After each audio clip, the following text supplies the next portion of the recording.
Hey,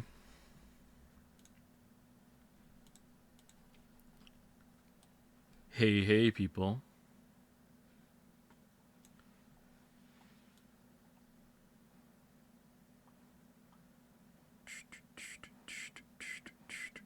Okay, I want to be able to see that part of OBS. Give me a second, just getting set up. I need to be able to see chat.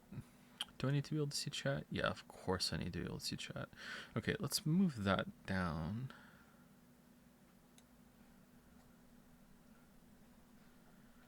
Hypnospace looks weird today. Yeah, I'm not really feeling 100% this week. Sorry, so uh, I decided not to go into one of the voted games rather than force it. Pre-recorded stream says Gabriel FGA. Well, now you don't know what to think, do you?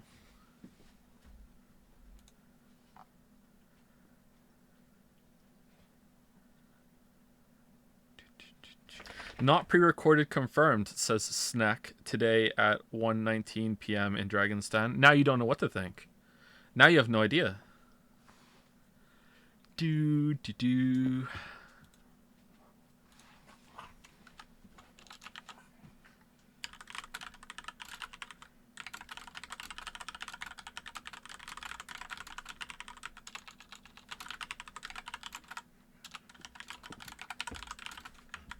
It's all about pumping the numbers up for VLR on Monday. Oh, will you play Hypnospace? Say no, I won't. No, I will not. I was gonna play Hunt Showdown because someone important to me requested it, and it was not a bad idea. But I played a bit today for the first time in like I don't know 6 months, and playing Hunt Showdown. Why is chat going nuts right now?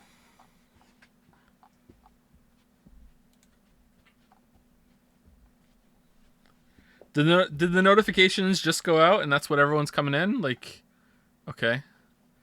I'm going nuts right. Why?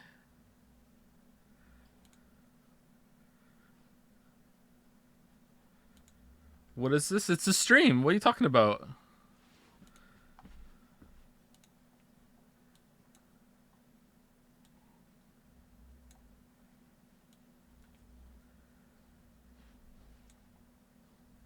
You can't even hear anything. Really? You guys fell for this simple of a bamboozle? You can't even hear anything and you think this is real? Like, do you seriously think that when I tab back in, you're actually going to hear the real music and it's actually going to be a real thing that's playing? Because if you do, you're right. Here it is. It sounds kind of weird, though.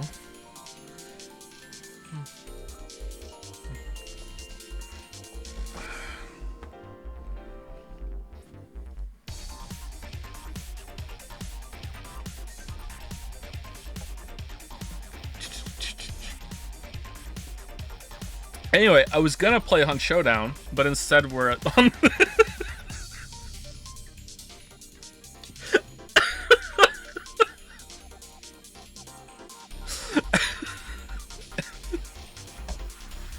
it turned down. It's too loud. Anyway, Hunt Showdown apparently uses enough of the CPU while also capping out my GPU to draw more power than the computer has ever drawn before, and it flips off my UPS. Like the UPS just whines and beeps. So I have to upgrade my UPS. Apparently, video rendering does not draw enough power. Hunt Showdown more demanding than Adobe Premiere when rendering for 6 hours. So yeah, so I have to get a new UPS for that because it uses the GPU and the CPU in tandem, like nothing else does. That's CryEngine for you, I guess. And it wasn't happy at all, and it made me very nervous. And also, I'm rusty as hell when it comes to playing Hunt. I didn't die though. I played 2 rounds, and I got out with bounties on both of them because there was no one else in the matches, so it was fine.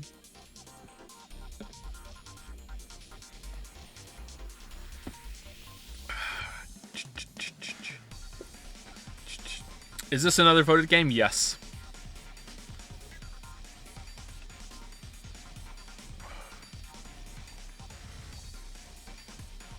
Are you interested in doing a video on any Valve games? Not really, I don't think so. A video in passing on Half-Life and Portal might be worth it at some point, but I'm not really into Artifact, I'm not really into Dota. If I was going to make a video on a MOBA, it'd be League of Legends, because that's the one I have the most experience with. Although, there is some merit to Heroes of the Storm as a very casual experience. But I don't like Dota. I don't like how long it takes to turn around. Like, in Dota, when you want to do a 180 and walk away, like, you have to be like, I'm backing up, beep, beep, beep, beep. Alright, now I can turn. Alright, bump, bump, bump, bump, bump. Alright, I got my shit. Alright, I'm backing up, beep, beep, beep. Alright, here I go. Like, it's just so slow. And I know it's supposed to be. Like, that's part of the strategy and the difficulty involved in playing that game. You have to commit to your movement. But, like, I like, it's not for me. I'm sorry. Like, I'd rather just play League of Legends. But instead of playing League of Legends, I'd rather play nothing at all.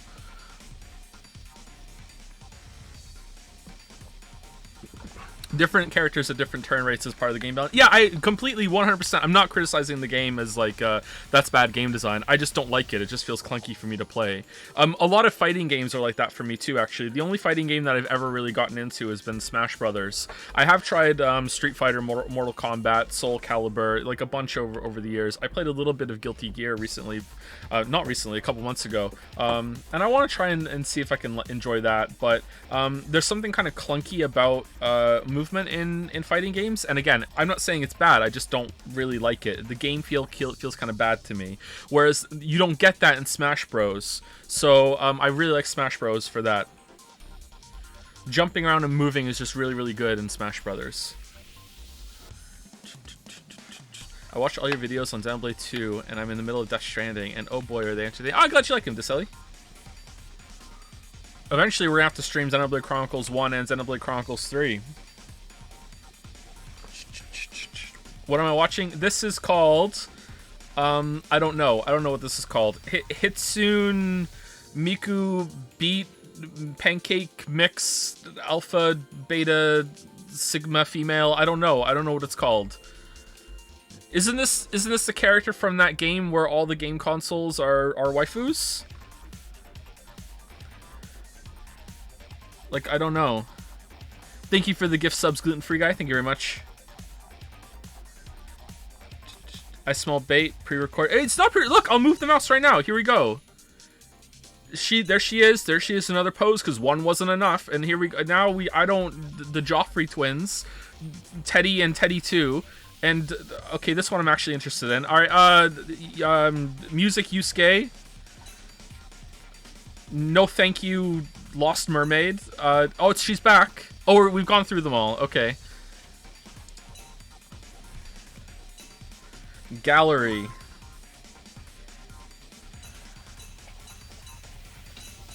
I'm scared. Alright, let's just go back. Rhythm game options. Alright, is there an option to turn the music off?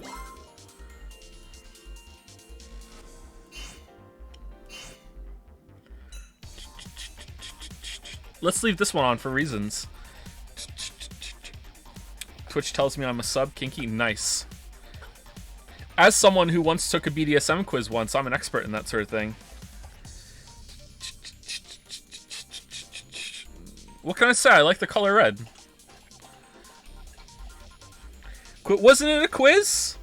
Okay, rigor. Yeah, that's what I got. I got rigor. Like, that's what I am, apparently.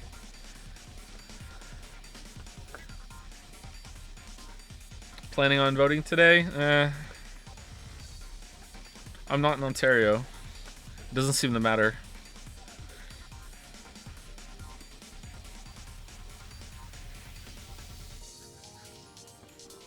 Seems like a lost cause with Ford, doesn't it? Like has he already been announced as the winner? Hold on, let me see.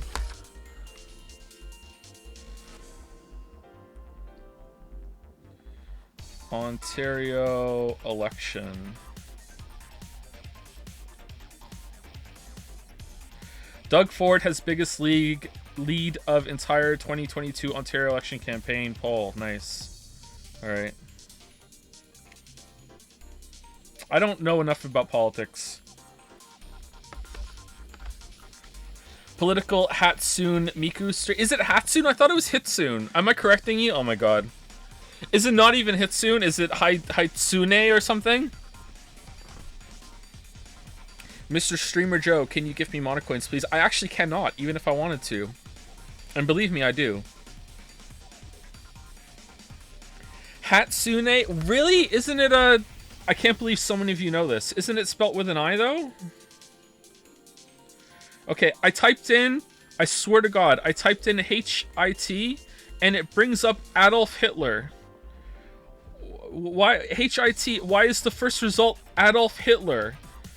What? Why? How does it autocomplete to Adolf Hitler when I type in H-I-T? Alright, Hitsune. Oh, it is Hatsune. I thought it was an I. Okay, my bad.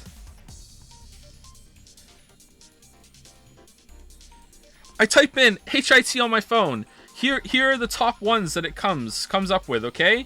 Adolf Hitler, number 1.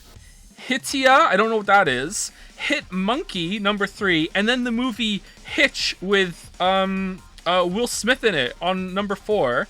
Number 5, The Hitchhiker's Guide to the Galaxy. What? Why? I don't understand. I've never Googled Adolf Hitler in my life, I don't think. I mean, I must have at some point.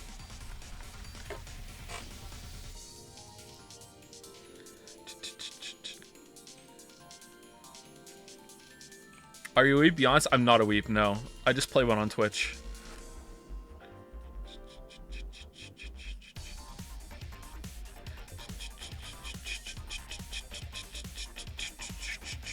During Danganronpa 1 stream, you said, I agree with Hitler Guy. Yeah, the character that we, as a group, had nicknamed Hitler Guy.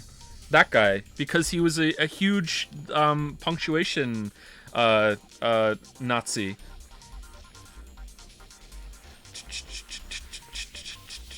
We as a group.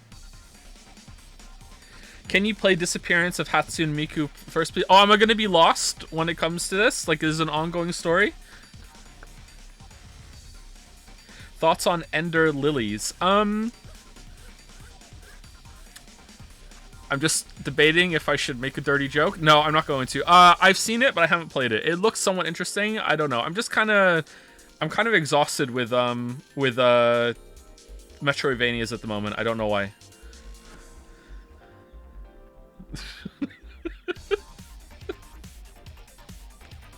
I've heard the song Meltdown is in this game. It's the only Vocaloid track I care about. Please play it. What the fuck is a Vocaloid track? Okay, I will for sure. Don't worry.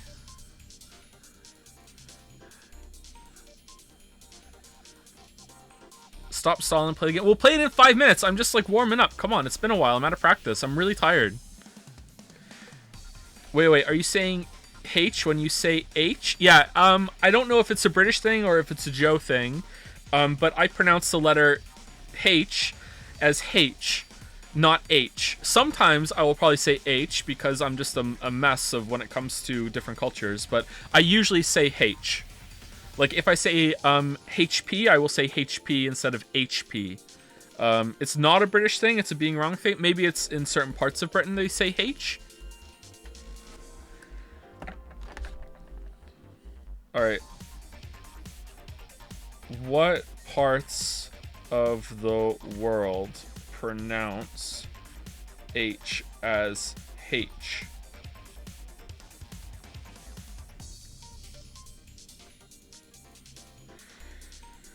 Alright, BBC News did a thing with H or H. Why would you pronounce it without the H when that is the letter? It's like, that's right there. It's the letter H. So why wouldn't you put a H in front of it? It makes complete fucking sense to me. Why would you be like, oh, it's the letter. I'm gonna make the letter that I'm saying silent in the word that describes the fucking letter. Like, what? It's like dropping it from herb. Yeah, I don't understand that either. Herb. Nothing triggers me more than people saying herb instead of herb. It's herb. I'm not 100% consistent with my language rules. I probably am a hypocrite, but like it's herb. Never studied Spanish. I see. Oh, what tipped you off? The fact that I've never spoken Spanish in my life on stream, like... The pronunciation of common words has changed drastically over time, so as the British Library begins a quest to record people's articulations, what do the differences in how we pronounce words say about us? Pedants beware, the sound of says, ate, mischievous, harass, garage, schedule, and H is shifting. Once upon a time, there were gales of laughter when Frank Spencer and some mothers do Avon pronounced harass with the emphasis on the second syllable. Now, according to the British Library, evidence suggests that for people under the age of 35, it is becoming the favored pronunciation. Indeed, the younger you are, the more likely you are to make says rhyme with lays rather than fez. Oh no! Who says says? That's what I says. No, you don't say says. Who the hell says says? It says, right? Simon says? Maybe I've said it says at one point in my life, but say that sounds wrong to me. Says, okay. Ate rhyme with late rather than bet. Oh god. Who says I ate that? Oh, that sounds awful. Oh. Oh yeah, I ate a burger. No. Oh, that's wrong. Oh, I don't like that at all. It's terrible saying that. No, I don't like that at all. No. I don't know why that really bothers me. And add a whole new syllable to mischievous, turning it into mischievous rather than mischievous. Mischievous. Okay, I like either of those. This is fine. Mischievous or mischievous is fine to me. I think I will go back and forth on these ones. The British Library now wants to get a clearer idea of how spoken English is changing by recording as many people as possible reading the opening paragraph of the Mr. Men book, Mr. Tickle. What the hell is this article? The library's sociolinguist Johnny Robinson picked the passage because it's well known, easy to read, and will probably be read with as normal a voice as possible. He does not want people to put on a posh speaking voice. It's part of the library's forthcoming Evolving English exhibition and aims to show how pronunciation is not a matter of right and wrong, but merely fashion. I agree. This is true. This is true. I'm truing. This is pretty true. Pretty true. Mario 64. One exhibit is the BBC's Guide to Pronunciation from 1928. In it, it informs announcers that pristine rhymes with wine. Pristine? Respite is pronounced as if there were no E. Combat is combat. Finance was finance. Even then, some of the suggestions were becoming archaic. Not only is housewifery no longer pronounced huzzy fry, it is almost entirely obsolete as a word. Huzzy fry? This article I'm reading right now is called H or H, How Do You Pronounce H? By David Siletto on BBC News. Alright, if you want to read it along with me. Okay? Okay, this is a pretty long article. I'm getting kind of bored. I'm a millennial. Quite why some words changes on... Who writes quite why? That's a weird way of saying that, isn't it? I don't think I've ever seen anyone ever say quite why. Quite why some words change is unknown. Because while many are important importations from America, schedule turning into schedule. Alright, schedule, I don't know why. I am British, and I really don't like it when people say schedule. That bothers me. That's like saying herb without the H to me. I really don't like schedule. Schedule is how you say it. Schedule is almost certainly a consequence of American films and television. The gradual shift of garage to sound like garage is less easy to explain. Go in the garage. Garage. I think I go back and forth on those two, garage and garage. I think I'll go back and forth on those, yeah, for sure. So, too, is there a mystery as to why certain pronunciations cause such strong feeling. Take the 8th letter of the alphabet, pronounce it H, and then look for the slightly agonized look in some people's eyes. or say the most famous character in video games, and some say all of art. One suggestion is that it touches on a long anxiety in English over the letter H. In the 19th century, it was normal to pronounce hospital, hotel, and herb without the H. Nowadays, H anxiety has led to all of them acquiring a new sound, a beautifully articulated H at the beginning. America has perhaps hung on to its H-less herb because it has less class anxiety attached to pronunciations. Alright. However, the link between class, voice, and status is not what it once was. Many of us are barely aware of how we say says or ate, or what was once considered the right or proper way. Okay, well, to me, it's clearly H. I don't understand, like, and it always has been. Alright, are there any more examples? If you rhyme cloth, wrath, and off with north and wharf, then you are in a small declining tribe. So if you say cloth, roth, oh, roth. So cloth, roth, and off with north and wharf. Roth? I don't think it should be roth. It should be wrath. Off or off. What's happening in this stream? We're learning about pronunciations. How do you pronounce Z? Z. I don't say Z. In Canada, they do say Z, though, and I don't like that. I prefer Z. Although, I don't hate it. It's fine. What is this game? This is Danganronpa 4.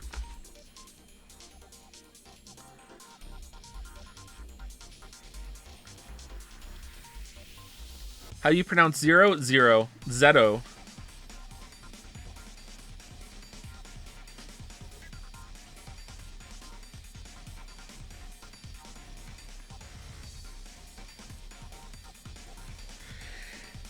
Hatsune Miku is also called Miku Hatsune. Really? Really? And officially codenamed CV01 is a Vocaloid software voice bank developed by Crypto... What's a Vocaloid software? Wait, when you said the name of the song, were you using her designation in her own universe as some bullshit thing, or what? Why is this character popular? She looks awful.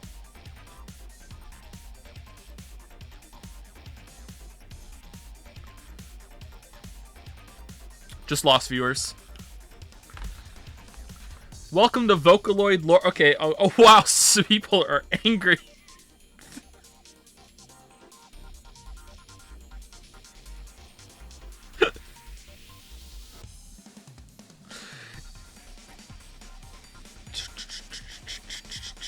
Vocaloid is a singing voice synthesizer software product. Its signal processing part was developed through a joint research project led by Kenmochi Hideki at the Pompeu Fabra University in Barcelona, Spain in 2000 and was not originally intended to be a full commercial project. Okay, I don't know what this is. Is Miku no longer a Vocaloid? People also ask. Do they? Do they really also ask? Okay. Who was the first Vocaloid? Leon and Lola. Okay, I there's a whole world I don't understand. There's a whole world. This is, I feel I'm getting some big, just found out that Skrillex actually did form dubstep vibes right now. You would be surprised how worked up people get over a mediocre synth and with bad design. You know what? I actually wouldn't be. I'm pretty old hat at this whole streaming weeb games thing at this point.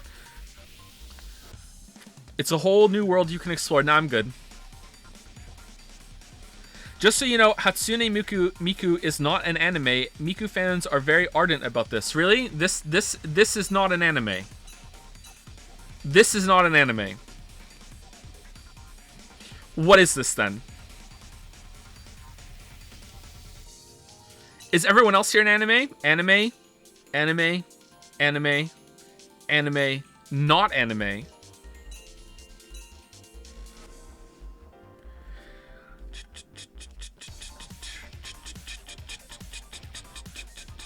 It's really good targeted marketing.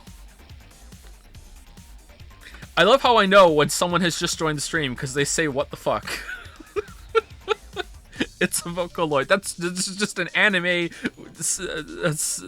synonym. Imagine it's Alexa but idle. I guarantee you there is a waifu version of Alexa. Alright, hold on. Alexa, rule...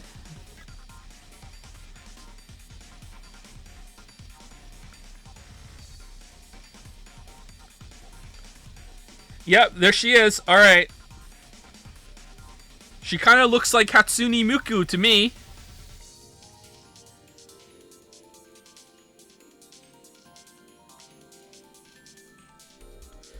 Show it on stream, car. I'm googling on my phone because I don't want to alt tab out of the game because last time I did that it messed up the music, which is important clearly. An anime is a show. This is a video game in the style of anime. Are we really going down that road? Come on. I don't agree with that distinction. I can kind of see where you're coming from. But I don't agree. Finish the article. I did finish the article. That was the last paragraph. I swear to God.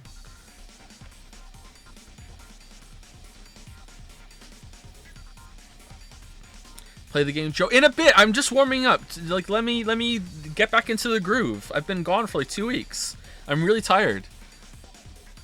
Damn, is the Paw Patrol game a cartoon? Yes.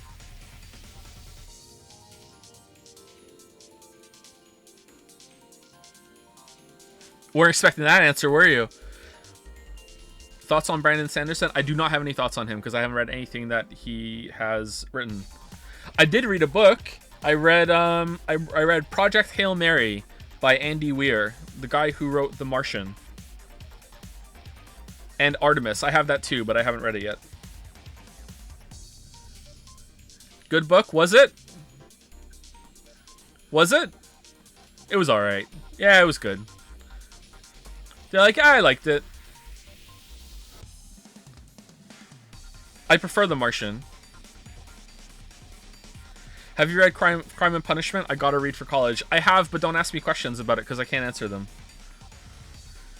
Is Who Framed Roger Rabbit a cartoon?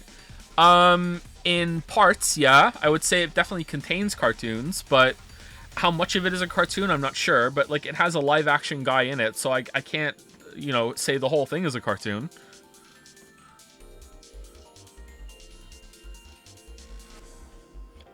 I can't remember Who Framed Roger Rabbit. I have seen it, but I can't remember how much of it is a cartoon.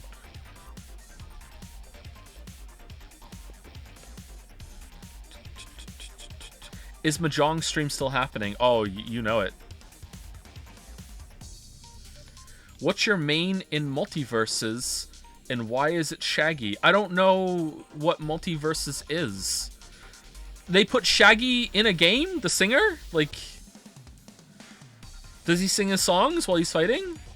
When he win, is his taunt, it wasn't me? Yeah, Shaggy the singer, you know? It wasn't me. You know, everyone knows that song. Ragamuffin Girl? What the hell? Why are you guys making me be Northern Lion? I don't understand. Why do you make me have to, like, say music trivia while making me feel so old? That song is bad. I agree, true. I agree, true. It's very true, truing. Psych, that's the wrong Shaggy.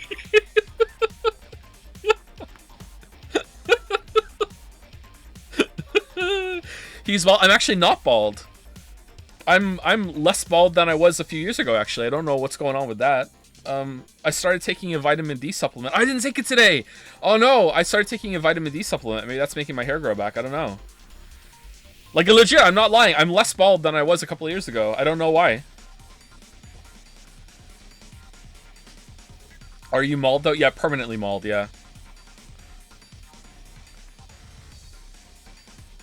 My hair got better when we moved to Moncton too, and I thought maybe it was the air quality or something, or maybe it was some sort of stress, that environmental stress from living in Toronto or something, or where we were living in Toronto. I don't know.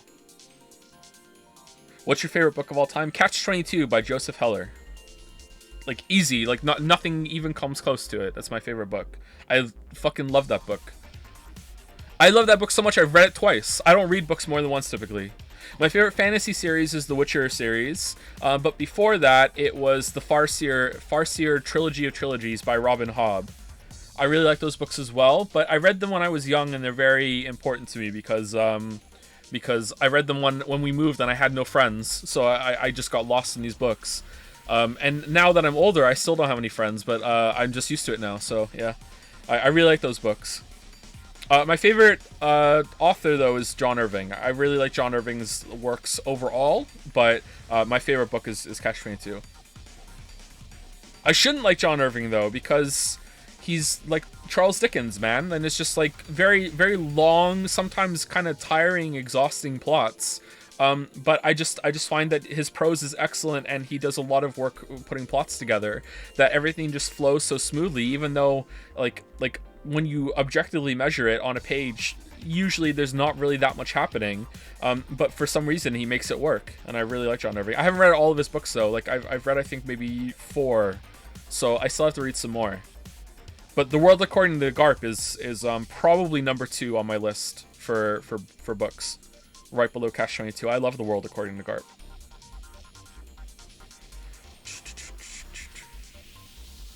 I can't handle this convo while Miku is looking back at me. Oh, I'm sorry. Hold on.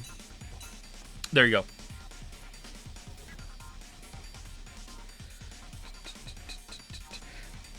Joe, it has been 30 minutes. Play the damn. Give me a minute, okay? God damn it! I'm just talking with my chat.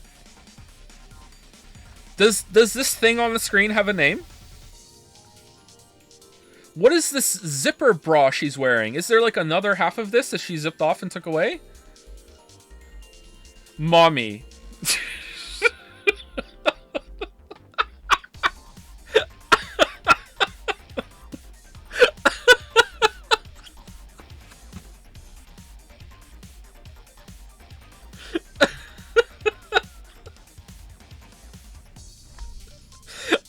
I don't understand the mommy thing, man. I don't get it. I don't understand the mommy thing. I don't want to understand it. I'm good. Oh. You don't lie, we all do. I really don't. I mean, I don't even understand it on a basic level. I don't even know where it's coming from. I can kind of get where the daddy thing is coming from, but I don't, and when I mean I don't understand it, I mean, it's not that I don't, I'm not condemning or anything like that. I'm not passing judgment, although if I didn't understand it, maybe I would. I mean, I literally don't understand, a basic level, is it even sexual? Is it a sexual thing that it's oh my god, mommy, or is it just an endearment thing? I don't know. Joe, are they the same? If they're the same thing, then I understand them, and now I'm passing judgment. Okay, but see, people in chat are disagreeing. Both? It's both? What do you mean? Some guys want to be pampered by their mom? What? Is this because I don't have a mom? Is this Joe, you're married to a mom? Yeah, and I only call her mommy in front of the kids. That's the only time. I don't get oh my god, mommy, let's go to bed. What? No. In front of the kid. Oh my god. Alright, so you guys are so perverted that you think me calling my wife mommy, who is the mother of my children, is wrong in front of their kids, who she is the literal mother of.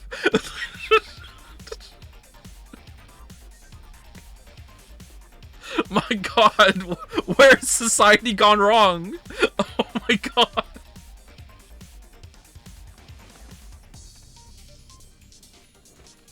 Oh man. Does Lily call you daddy? Yeah.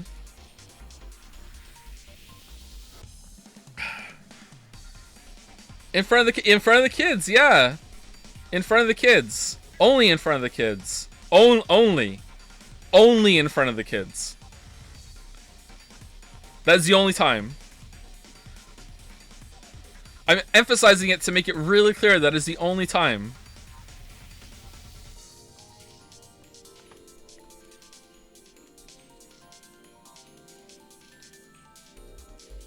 What's Catch-22 about? Oh man, it's about a lot of things. Let's just segue into that. So Catch-22 is about World War II, and it's based in World War II, and it's about many characters. There is one main character. Typically, you will gravitate toward Yossarian being the main character, but there's long stretches of time where you are not anchored to Yossarian's perspective, and it will jump around to different perspectives.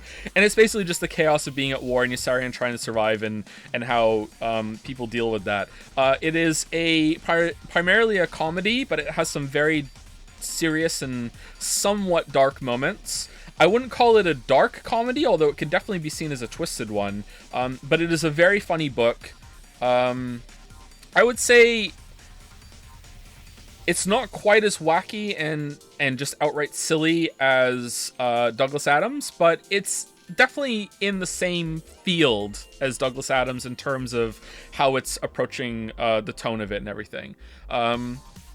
So I recommend it. It's really good. It is a little... It can be a little confusing. And I pity anyone who was forced to read it for school, because if you're being forced to read the book, it's probably going to be miserable. Although it may survive. Like, I was forced to experience Hamlet in school, and it survived. Whereas Fifth Business did not. That book fucking sucked. So yeah, Catch-22 it can be confusing. You just have to just let it go and just trust it's going to make sense. Catch-22 will I admire how it was written just completely out of order. Just the chronology in it is just shattered. So you're going to get a lot of snippets of events, and they'll reference something that hasn't happened yet, and you might be confused and be like, I don't know what you're talking about. And then later on, it will finally show you that scene. And it's not like building it up in a way like you know, teasing drama and be like, ooh, I bet you're curious about that. It's just like... just casually just kind of telling you things out of order, that sort of thing. And you just have to trust that it's all going to make sense by the end. And it does, yeah. Can you put Kaido on the screen, please? I don't know what that is. I'm going to guess that it's, this? This is Kaido? Did I guess right? I guessed right. Wow. Well, in honor of me guessing right, I'm going to change it to someone else. All right. Is it like Slaughterhouse-5? A little bit, yeah. Vonnegut is definitely in the same field with them as well, yeah. How much Bad Bunny do you listen? I don't know what that is. Have you played any other Anno games since your video at AEG Age of Discovery? Is Age of Discovery the most recent one? I tried it and I got a little bored. There was something kind of tedious about it, but I guess maybe I should try it again. That has all the expansions. I hear the expansions are they make it too complicated. They've gone too far and they've put too much on it. Do I have to read the first 21 catch books first? Yes, you do. You do. Did you ever play Anno 1503 for your video? No, I don't think I played that one. I've played the futuristic ones. I haven't played any of the ones before that. They weren't on Steam for a while, and that's why I didn't play them. They were off. I don't know why. Dawn of Discovery or whatever it was gone. But I played 2070, 2205, and I played the one that just recently came out. That's in colonial times, and I just kind of got a little tired of it. I don't know why. Age of Discovery is like 10 years old. The newest one is 1800. 1800 is the one I played after then. Sorry, I haven't played Age of Discovery. You've referenced Red Alert 3 in your Anna video. What are your thoughts on the CNC series? Red Alert is my personal favorite. Really? Wow, that is a bad take. Wow. Really? Red Alert 3 over Red Alert 2? What's wrong with you? Really? Wow. Thank you for asking this question. Let me shame you. Yeah, I like the Command & Conquer series quite a lot. Red Alert 2 is just a banger game. Like, one of the best games of all time. Just seriously, such a good campaign, really entertaining story scenes, and just the most creative units I think in any RTS that's ever been made. Just like Red Alert 2 has one side with psychic telepathic dolphins that will swim through the ocean and attack mind-controlled giant squids. And there's like this whole kind of thing that's built between. It has rocketeers on one side, it has time-traveling commandos on the other side. Kirov reporting. Yeah, Red Alert 2 is possibly like, if I hadn't played Total Annihilation, I would probably put Red Alert 2 as my favorite RTS of all time, but unfortunately I just love Total Annihilation so much and played it online a lot when I was a teenager, so that's my number one forever. I also really like StarCraft 2, and I played that online quite a bit as well, but I would put that in number 3, I think, for my RTS rankings right off the top of my head, unless I've forgotten one. It would be Total Annihilation number 1, then Red Alert 2, and then StarCraft 2. I really like the early Command & Conquer games as well. I played Command & Conquer Retaliation a lot on the PlayStation. Let me tell you, playing those games on a PlayStation was an experience that I wish I had gotten them on PC, but I didn't have a PC back then. So I played, my exposure to those was on PlayStation and playing on my console. And they were pretty good. I really enjoyed it. There was, I miss being wowed by a genre. Like, I don't think that's ever going to happen again. you know, as he sits on the main menu of a game genre that he's never played before. I don't think I'm ever gonna have that experience again of just settling into something and just being immediately wowed by it and not really caring about all the little gritty details of it and just enjoying it. And even though if I went back and played Command and Conqueror now, I would probably find it very slow and kind of boring, but back then it was just so cool to just command a whole army and build up your base, and oh, I'm getting resources. And I used to just like watch the Tiberium harvester just go over to where it was and be like, oh, it's going to get Tiberium, and then watching it like drive back, and I'd be like, yes, bring me that Tiberium, you know, mommy, you know, and just be like, yeah, it was fun to see that happen. I can build another soldier now. Yeah, I'm gonna go out and gonna fight, you know, like it was like really into it, right?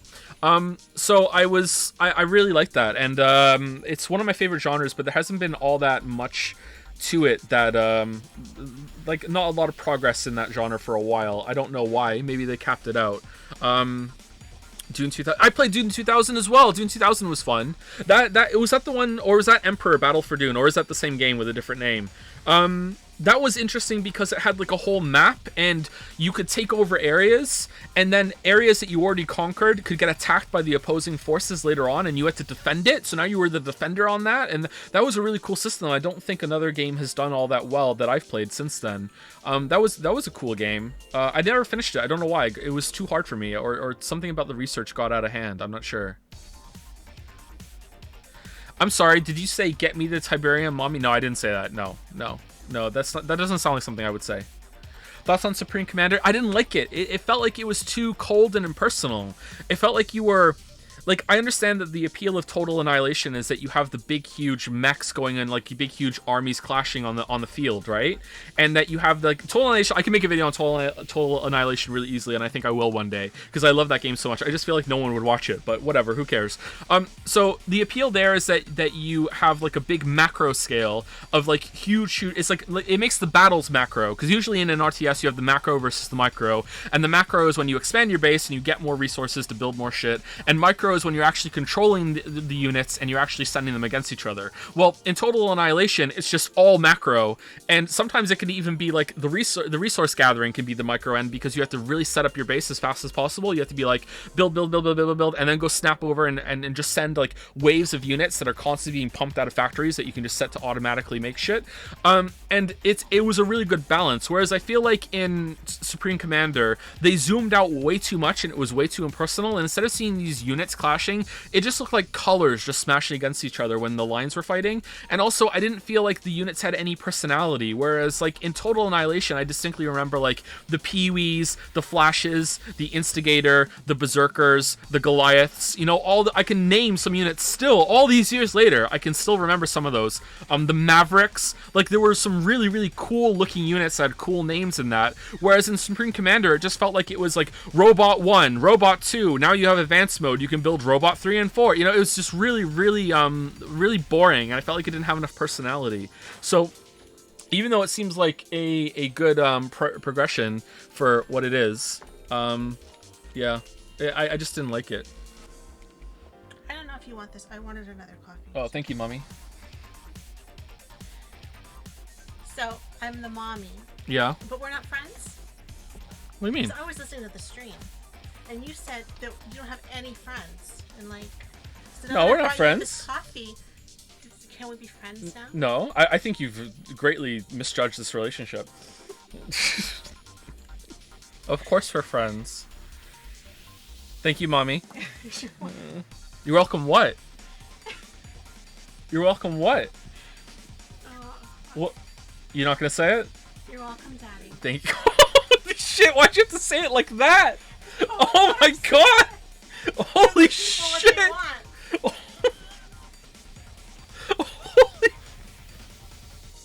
I need to take a break now. Hold on. Where are you going?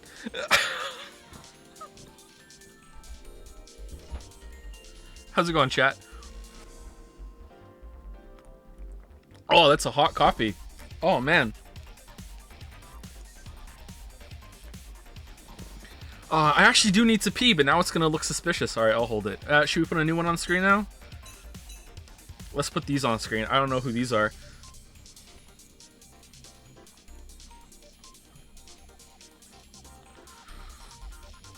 Anyway, so that's why I didn't really like Supreme Commander. I haven't played what was the other one they made? That it was it Chris Robert? Was Chris Roberts the is it Chris Taylor? Chris Roberts is Star Citizen, right? Who's the one that made Cave Dog?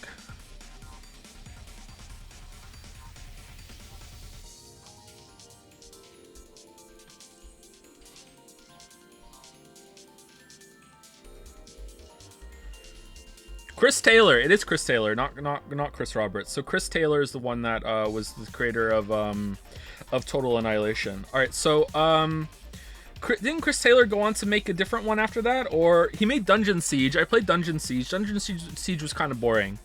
That was kind of like a Diablo kind of game. Planetary Annihilation, was that the game? I didn't play that. Was that worth it? Was that worth a watch? Because it looked kind of boring to me again. Planetary sucked. Yeah, that was one of the first big Kickstarter successes, wasn't it? Planetary Annihilation was not comparable to TA. Ah, that sucks. You could turn a planet or a planetoid is a planetoid like a Vocaloid? You could turn it into a weapon and smash it into another planetoid, though. That was kind of a cool idea, but yeah. Did we unlock a new fetish for you, for Jonah? What are you guys talking about? It's okay, but it's not incredible. It's mostly interesting because of the orbit modification time. Yeah, that's the part that looked interesting to me. Can you please count to 100,000? Wouldn't that take me a whole day? Didn't some guy in the Guinness Book of World Records like count to 1 million and it took him a year? 8 hours a day for a year? Or was it 100 million? What did he count to?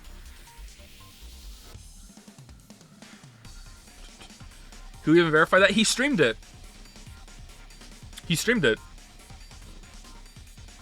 Not only did he do it, he streamed it.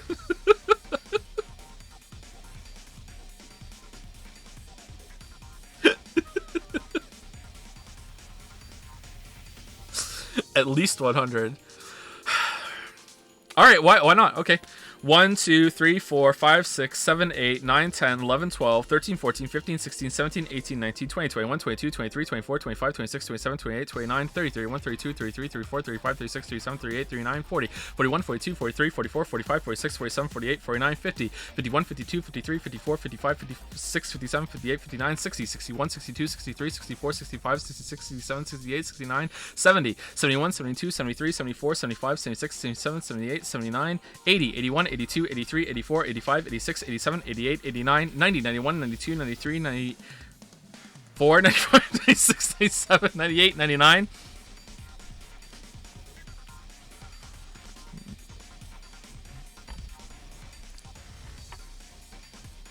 Can you show us the options menu? Sure.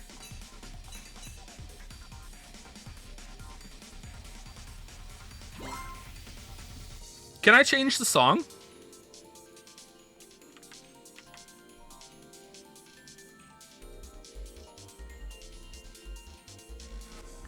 Yes, actually. Oh, how? How do I change the song? Now do it in French? I can't. In sound config. Sound theme? Future tone. Oh! Oh, man, all right. Have you watched Morbius, Joe? No, I have not. No. I haven't been to the movie theater since the kids were born, and Finn's about to turn 7, so you do the math.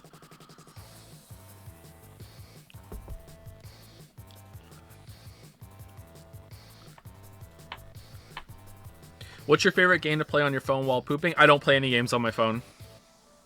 How much weight can you squat? I don't know. I've never tried. Probably not a lot.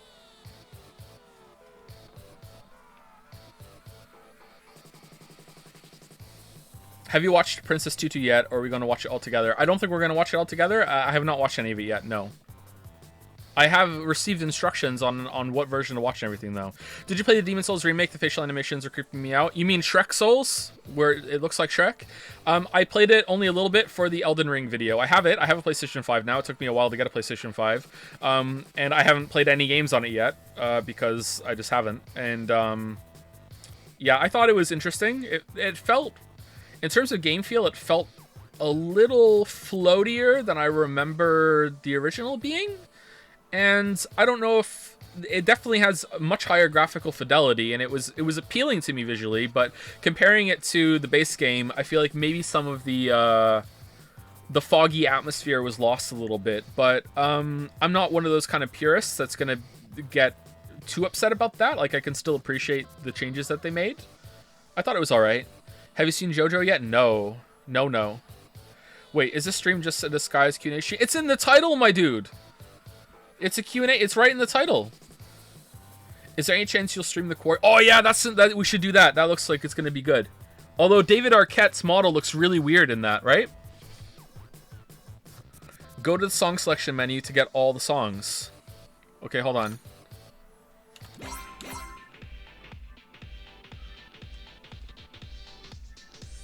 What's your favorite game on the Switch to play while pooping?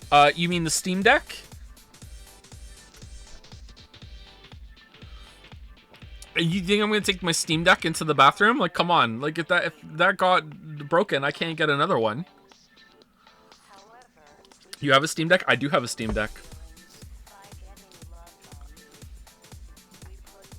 I hit refresh 10 seconds before the store was supposed to open and got the page for it. So I feel confident that I am one of the first people to ever pre-order the Steam Deck. I don't know how you check your model number though to know exactly how early I was. And I'm very happy with my purchase because I get to have, Daddy Switch.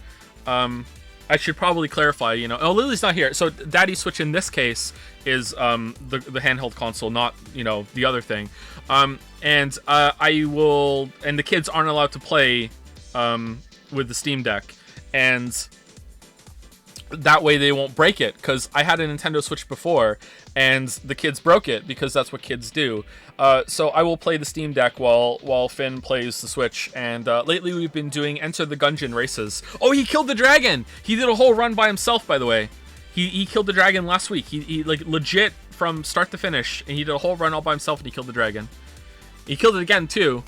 He's killed the dragon twice on normal mode, and he's killed the dragon a couple times on rainbow mode. He really likes rainbow mode. In my opinion, rainbow mode is harder than normal mode. So I don't know why he likes rainbow mode so much, but yeah. He's legit good, man. Like, he really is good. The moves he makes sometimes, I'm like, holy crap. So lately we've been having races where we will see who can get to the dragon first. Like, we'll sit there and be like, okay, 3, 2, 1, start, and then we'll run through and we'll see who can get there first. But so far, we haven't actually completed a race because he usually dies before he can get there. He's not that good yet. But what happened today? Today's race, I think my Steam Deck ran out of battery, so it's been kind of messed up races.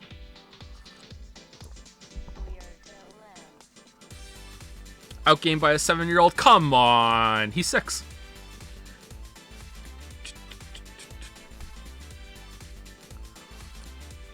Any plan to play the Doom Eternal DLC? It's better than the base game. Is it really? That's bold. Maybe we'll stream it at some point. I don't know if I want to, though. I definitely want to play it, but I don't know if I want to stream it. Maybe. You interested in streaming Persona 5 Royal someday? Definitely, yeah. We'll stream that, a whole playthrough of that at some point. I don't know when. Have you created a Glitchwave account yet? I don't know what that is, so the answer is no. Have you played Rain World? I have, and I don't really like it. Sorry. I played it shortly after it came out. I wasn't really feeling it, sorry. I played it for a couple hours. If enough people ask me to, I will possibly give it another chance, but I don't think it would be a good stream game.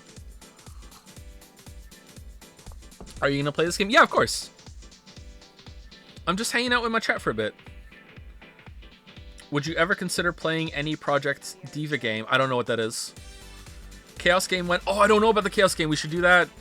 Maybe we'll take a break from the voted games after a couple more, and then we'll do that. I hear Virtue's Last Reward is really long, so I don't know when that's going to be.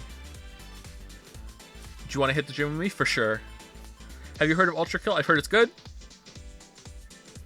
Thoughts on Binding of Isaac Rebirth? I'm not a big Binding of Isaac fan, sorry. I've tried a few times to get into it over the years, and to me, I just, every single time I play Binding of Isaac, I just think I'd rather just be playing Enter the Gungeon, sorry.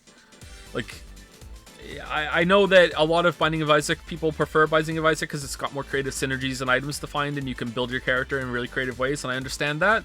But I prefer the active gameplay in Gungeon, so I would just rather play Gungeon. That doesn't mean just because there's a better game in a genre that exists doesn't mean you shouldn't play the other one. But my game time is fairly limited, so I haven't really gotten into Isaac all that much.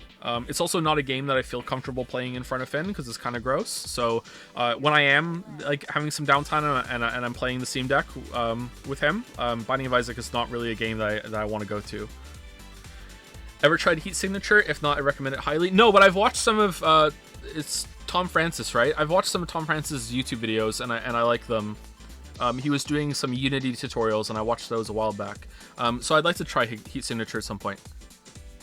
Looks interesting. Can you ask your son for Gungeon tips because I'm really bad and your 6-year-old is better than me? Just don't get hit.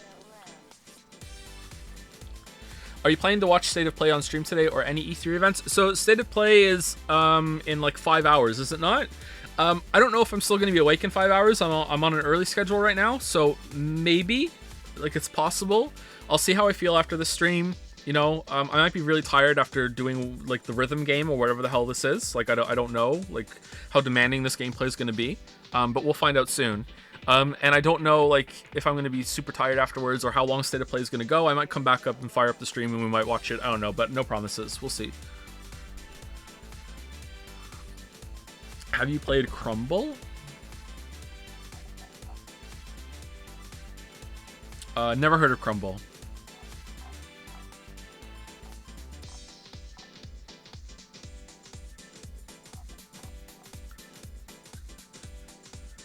Do you like the new Genshin Hydro mommy? What was this mommy meme? I've seen her on Jads, I think, and I'm not a fan. Still Eula #1. Eula, then Ganyu. Then Jean. Any game genre you absolutely cannot stand? Probably sports games. But they have to be realistic sports games. So, is driving considered a sports game? Probably not. I know racing is a sport, but I don't think it would be considered a... like martial arts is considered a sport too, right? But I think those would be a different genre. There was a game for the Atari that was a sport game that I liked. That was called... what was it called? Speedball or Killer Ball, something like that. That game was pretty good. So more creative, fun twists on sports are interesting to me. Like, there was a baseball game for the NES that had the pitcher and the batter could get like superpowers and they could use it. That was pretty fun. That I liked playing that game. But when it's like a realistic depiction of like football or soccer or anything like that, it's just kind of boring to me. So I'm not really into that. I do like cooking, but I don't have any time to cook. I haven't done any cooking in a long time. Will you ever play Gran Turismo now that you have a PlayStation 5? Probably not. I'm not really into realistic racing games either. I was going to lead with racing games, but like I've enjoyed a Mario Kart, a Diddy Kong Racing, a Destruction Derby. Anyone in the chat play Destruction Derby? That game was great.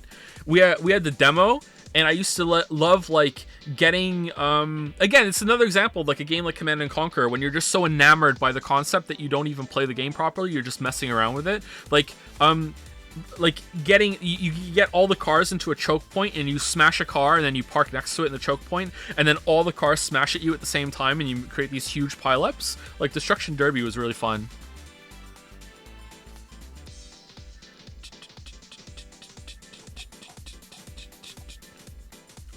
Is there any tabletop game you're looking forward to play with your family when all of them are old enough? I'm a board game normie, so I'm looking forward to the first time I play Monopoly and then having it be banned again when Mommy Lily gets angry. You know, she just can't handle the loss, bless her. You know, can't handle my Monopoly skills.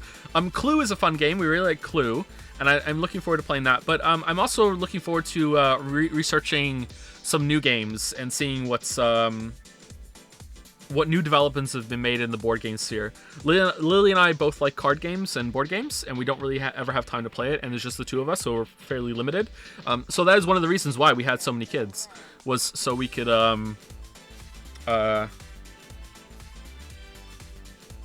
play board games with them. Best Guilty Gear waifu? Jacko? Is that the right character? Interested in someday playing Sifu? I just finished it. I think it's pretty good. Yeah, I am very interested in trying Sifu. That looks like something I would enjoy. Bugsnax DLC 1? I don't know. Ever thought about playing Dark... Sorry, I just brushed that off. Sorry, I don't know when we're playing that. Maybe we'll stream at some point. Ever thought of playing Darkest Dungeon 2? Yeah, but if I don't like it, I'm not making a video on it. Do you hate Miku's design? I don't know who that is. Whoops. Uh-oh. Alright, we're good.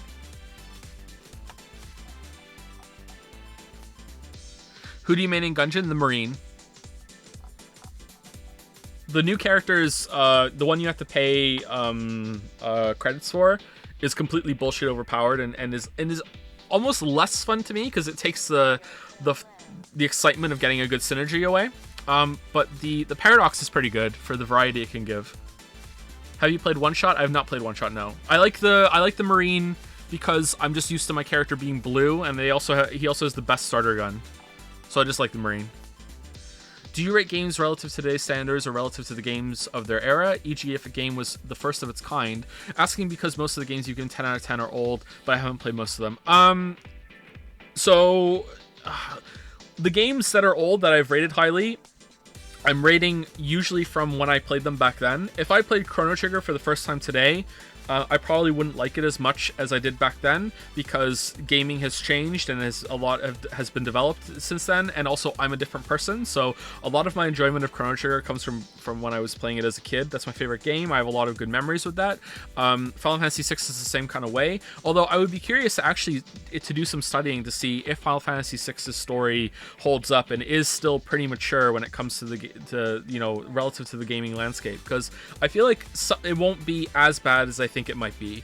I'm a little afraid to go back and play those again to see how they hold up compared to my memories of them. But typically I try to rate them to today's standard whenever I play it. It's very hard to go back and think of how it would be back then. A good example of that is Silent Hill 2. So if I had played Silent Hill 2 when it first came out, I almost certainly would have enjoyed it more than when I played it just the other year. And I was trying to make a comparison and get into that mindset, and it wasn't a good one, of like comparing it to Metal Gear Solid 2, because I did play that when it came out. So I was trying to get into that mindset of like, okay, how does that work against that? How would I feel, around that time? And it was just kind of like, it didn't really work all that well for getting me in that place. So I don't think it's actually possible to judge something like that. If you're really, really capable, then maybe, but I'm not that person. I don't know.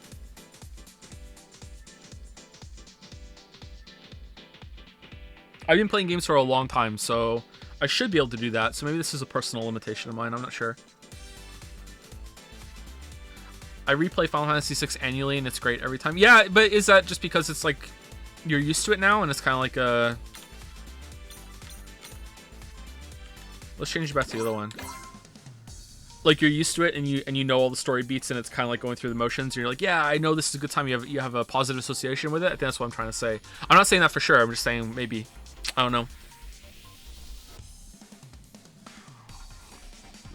I'm playing Chrono Trigger for the first time right now at 25. Not a big fan of the ATB combat, but it's pretty good overall so far. You can turn it off if you want. You can make it completely turn-based, I think. I prefer the active time, and I also really like that. So, like, Chrono Trigger is turn-based JRPG, and I don't really like turn-based JRPGs, but it's not just about when I played it. It also has a fairly engaging system compared to most of the others, because positioning matters. Not just where you are, but also where the enemies are on the screen. There's no transition between like, oh, now we're on the battle screen, now we're in the field. It's actually just straight up wherever you see them, that's where you fight. And a lot of effort went into making that interesting. And also your party composition matters because you have the double and triple techs, which also use positioning a lot of the time, but are also, you really feel like your party is using their powers together. It's not just like, hey, both of these people can attack at the same time and they just make up some new bullshit move. It's like, no, they're combining the ice toss ability with like the cyclone ability. Not cyclone ability, what is it? Oh man, I can't remember what it's called.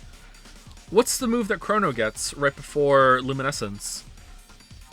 Man, I can't believe I can't remember what it's called. Where he goes around in a circle and slashes like 7 times or something. Cyclone is his first ability. But anyway, you can combine like Flame Toss with Cyclone at the beginning for that, and it really feels like it works well.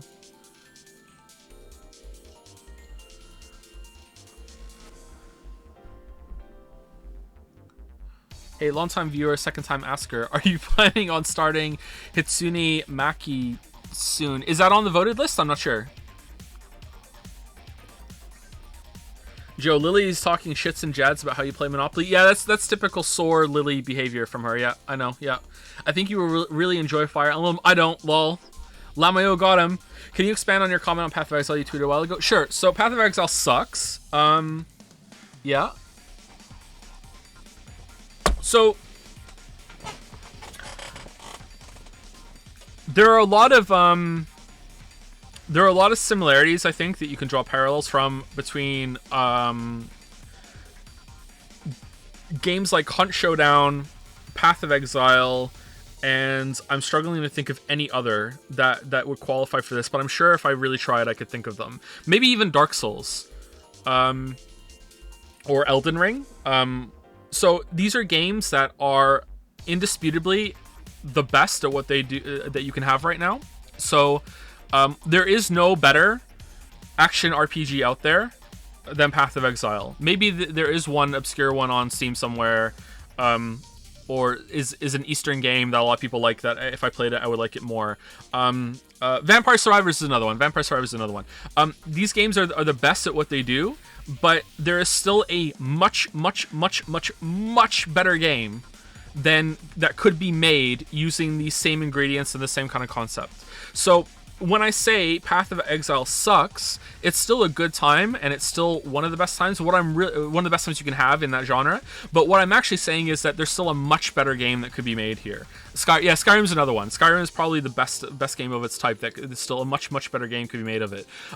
So when I say Path of Exile is bad, it does really interesting things, but it's so flawed when it comes to playing it that it is like actively annoying. Like, I'm so frustrated when I play Path of Exile that it doesn't communicate to you properly when you're taking damage, how you're taking damage, what even killed you. It has monsters that show up with like an actual like long ass list right below their name that can actually take up space on top of your screen, and you would think, okay, well, if it's taking up so much space at the top of the screen, obviously I'm going to know what they're going to do. Well, no, you can die in like a nanosecond in Path of Exile, so before you even have time to read it, what does this monster do? Oh, I'm dead. So a lot of times the only way you know that a monster does something is that you see the effect on this ground, and then you instinctively know, oh, I know what that does now, I need to react to it. But if you haven't built your character around that, you might just die instantly.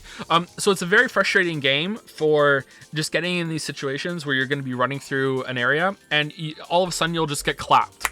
And I think in the most recent patch, I haven't really been paying much attention to the new league, but the league before that, you could potentially make it so you were borderline unkillable. I don't think you can do that anymore with the way that they've made Arch Nemesis have all the monsters have all the different modifications that they can have. But in the last league that I played, Arch Nemesis, you could build a monster that you couldn't kill. Like literally, you could not kill it. It has moments of invulnerability and like high defenses, and also it will regenerate life every so often. So you can get into these moments that your character will not be able to kill something because you just can't damage it enough before it goes into a period of invulnerability, which also is matched to its regen, and it just regens up to full, that sort of thing.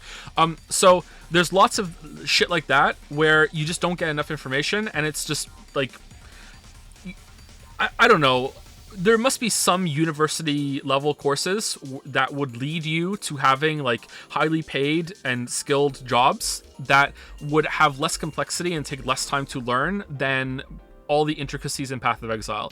I'm pretty sure there are a few languages you could learn. I'm not kidding. This isn't hyperbole. I'm not kidding. There are probably some languages that you could learn that would take less time to learn than everything that's in Path of Exile when it comes to the crafting. Okay? Like, it's insane And that's just the crafting, okay? After that, you have all the rest of the game too. So I think the worst part, and this will be the last part I talk about because I know a lot of you don't give a shit about Path of Exile. The bosses in Path of Exile have the same problem too, where you will spend so much time building up resources in order to unlock your chance to kill a boss. They added new ones in the last league. There was one that had two or three kind of floating kind of guardians in this room, and it looked visually really really cool. And there was like a fire one and an ice one, and there was like the room was a circle and it was split in half with this rotating red area and this rotating blue area, right? So it's like ice and fire, right? And you have to you go in there and you have to spend a lot of time gathering the fragments in order to open up this portal to go in and fight these guys, okay? And when you're in the red area, you start getting a stacking red debuff that makes it so you take more damage from fire and less damage from ice, I think. And when you're in the blue area, it does the opposite, okay? So you go into this room and you fight this boss, and the game doesn't tell you that's what it does, and you have to like read like tooltips in the corner to even understand what that debuff is even doing to you. And all the while the boss is pelting attacks at you and everything like that, so you have no chance to learn. It's really unintuitive to learn what the boss even does, and you only have like 6 tries before you've lost all your attempts to kill the boss because you run out of portals every single time you die, you lose one. Not to mention hardcore mode, right? So the issue comes into, like, it's so hard to learn anything that goes on in that game, and it's made even worse in this particular fight that there's a comet storm that comes down that you have to break line of sight with it by hiding behind these pillars that will break and come back to life as the fight goes on. And it's just this unintuitive mess that is a really cool fight that, you know, you just can't learn yourself realistically. You need to look it up on a video and see how it does, and go on the wiki and see, okay, here's how this fight does. So it's almost like prepping for a raid in World of Warcraft. And I don't know, I think it's a failure in game design when you're just asking your players to constantly to alt tab out and go and look at like out of game resources to figure out how to play your game, you know?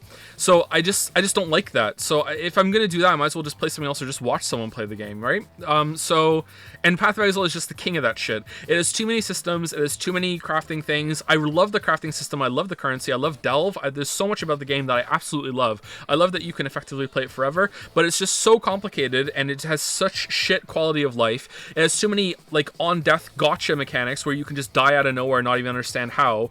I think they've outright said that they won't add a death log to the game because they don't want to piss the players off because it's so poorly put together that sometimes you just die from something that you don't realize is even in the game. So yeah, I just don't know. It's like I said with it's similar to Hunt Showdown. I love Hunt Showdown, but there's a much better game than Hunt Showdown that could be made out of that concept. Even though I think Hunt Showdown is the best of its type right now. The small scale battle royale kind of game, even though it's not really that kind of battle royale game.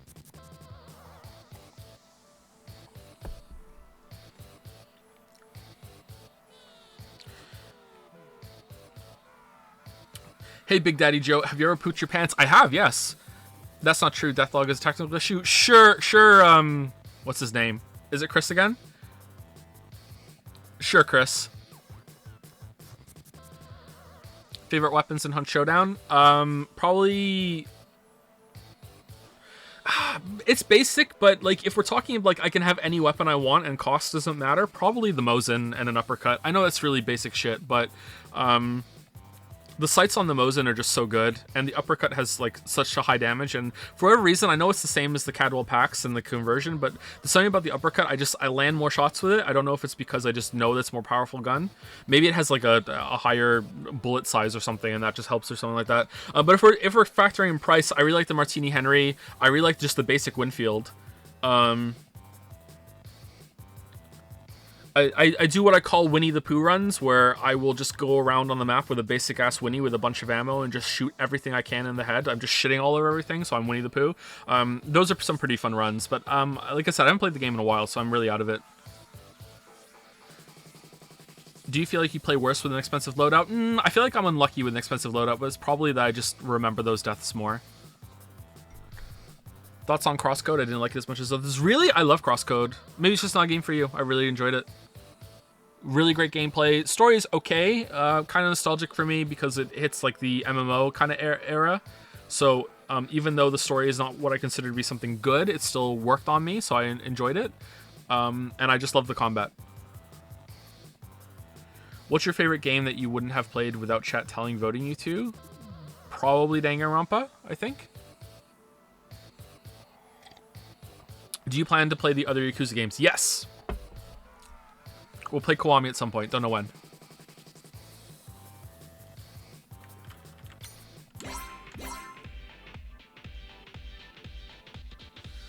Will Hypnospace stream happen before VLR? I don't think so, no. Not at this point. It was supposed to be today, but I'm not really feeling all that high energy enough to do a voted game this week, sorry.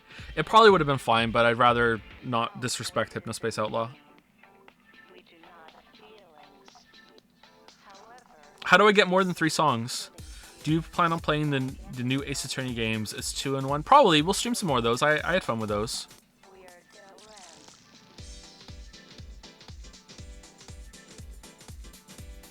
What are your thoughts about calling your husband wife your ex-boyfriend, ex-girlfriend? I don't like it. It just sounds like one of those kind of silly gotchas, you know? I mean, technically, you're my ex-girlfriend because we're married now and we're not girlfriend. Like, nah, I don't like that kind of thing. Are you still looking into moving from Moncton every goddamn day?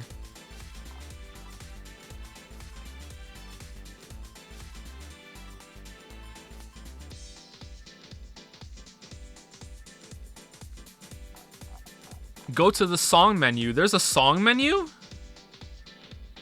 Why can't I see the mouse when it goes over here? Song menu. No, I'm not seeing a song menu. Custom playlists?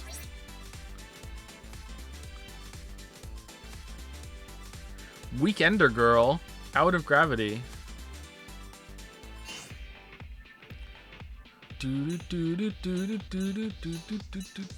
Customization. Oh no. What the hell? Oh, new song. All right.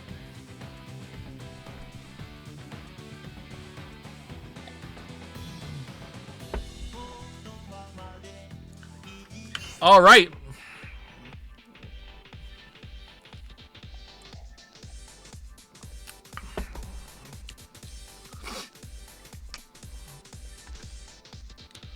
Yazuka or Persona? Oh, that's a really tough one.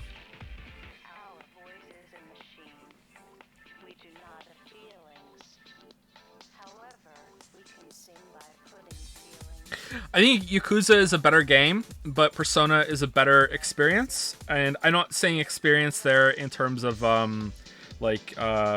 saying that an experience is higher than a game. I mean that in Persona you get this you get to settle in and have this vacation from your life, as being this student that gets a group of friends, and you get to almost relive a snapshot or a quick run through of a year in high school. And you get to have some friends and you get to do some fun with them and everything like that. And that kind of comfy experience of having that kind of social dynamic and social group and going through that is very different than what you go on in Yakuza. And I feel like that's the best part of Persona, whereas Yakuza is, has a good experience and story as well, but there's lots of things in fun gameplay in Yakuza compared to that. But Persona has a lot of mini games too that I missed, right? So I don't know if I would I don't know if I should be talking without going through all those. Would you stream Black Mesa remake original Half-Life someday after voter playthrough of the whole series? I don't know. We might do that with this one. Yeah, we might go through it. Who's your favorite VTuber? None of them. Can I change the song? Song specific F4. Well, now there's 3 of them. This is getting out of hand.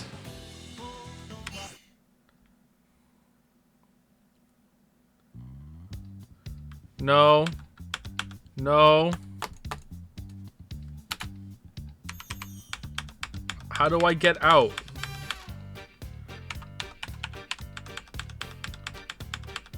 Hold down the pause button. What's the pause button?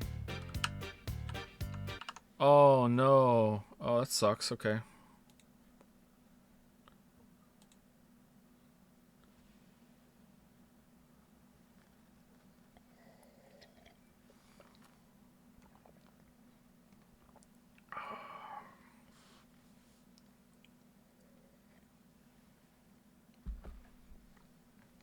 When you playing the Chaos game? I don't know.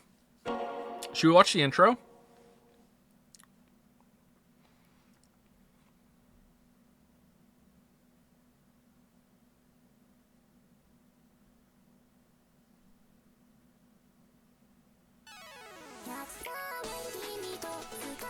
Oh my fucking god.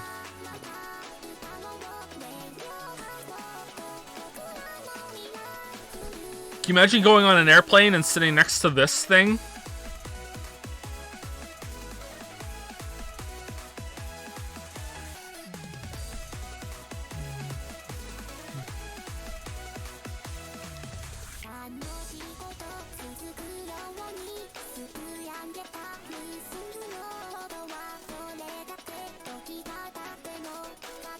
When does someone start killing them?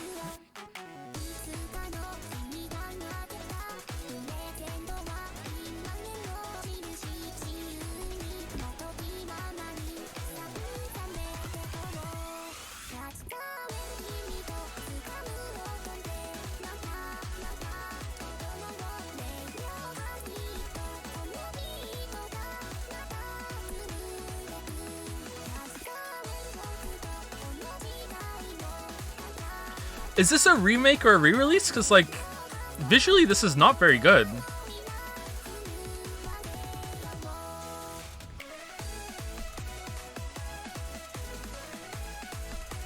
It's a re-release of what, like a 2012 game?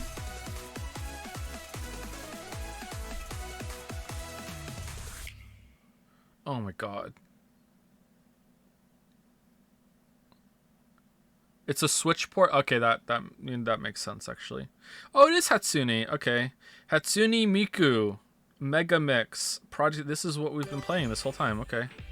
Okay,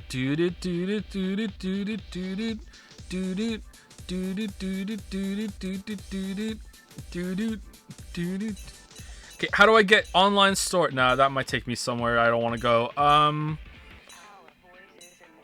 Gallery.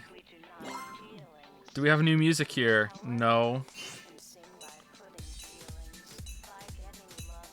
Okay, can I go to Rhythm Game and get some, like, select the song music? All right, let's see if we're gonna Alt F4 again. Yep. All right, well, let's watch the intro again.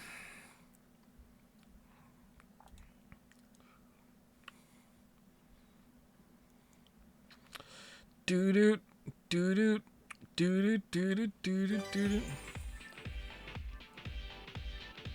Alright, let's actually listen to that weird song then.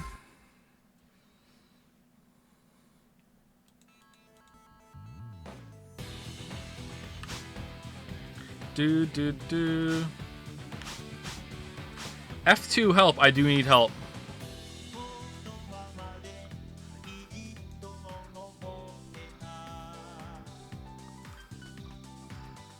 You can press R for a song. That took me to the tutorial last time. I don't want to do a tutorial.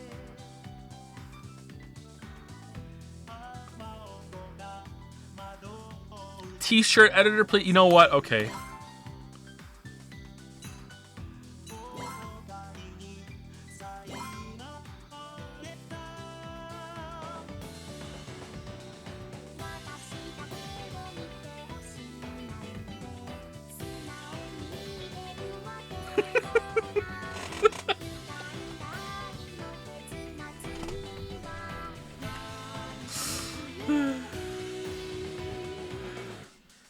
What? I'm drawing a puzzle piece. Because I'm puzzled by how this works. Now I'm turning into like a weird ghost. Happy ghost with a nose. And, really hairy feet. And claws.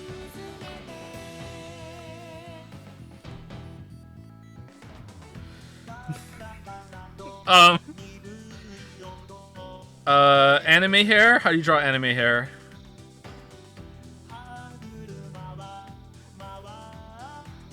Alright, crown hair. Alright. Alright. Yeah, I want to save it. Is she gonna wear it?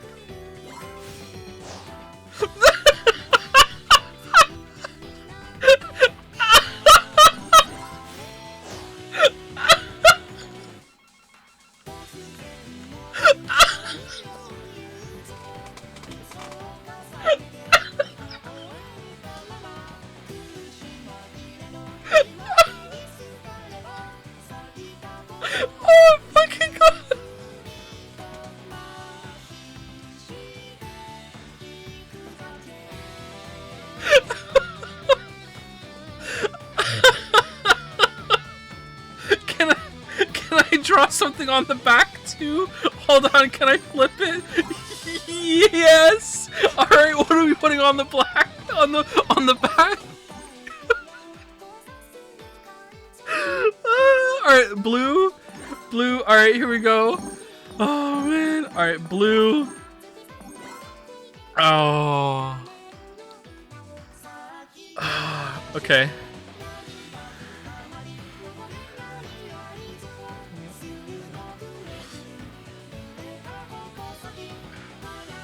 Alright, now the feet.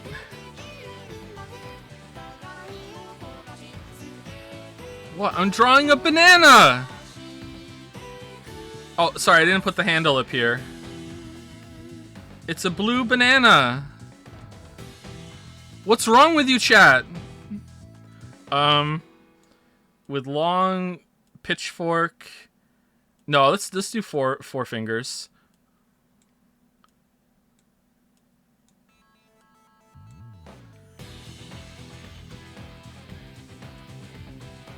Ooh, this is a spooky banana.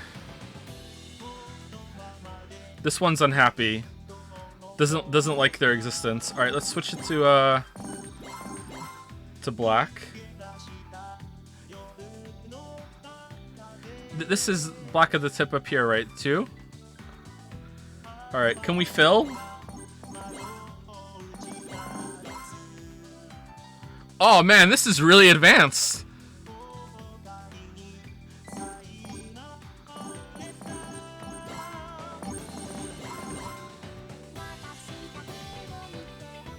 All right, there we go.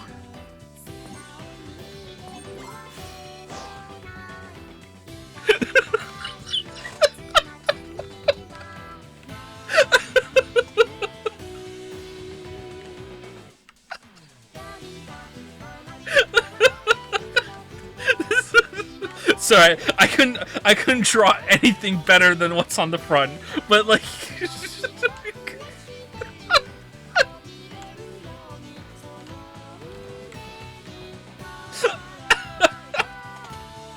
Oh man, I'll save it. Okay, saves. Oh, she's not wearing it.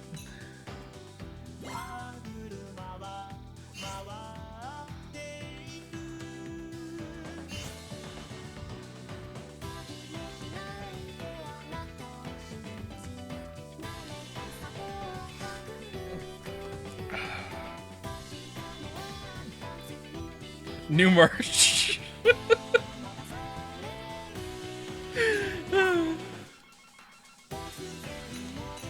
What the hell is this? What is this outfit? Wait, is she a robot?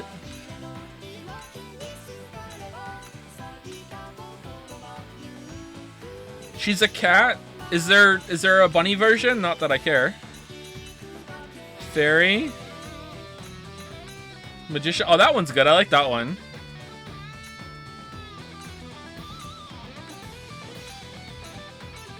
Alright, these are all the same but different colors. Okay, how far does this go? How is it still going?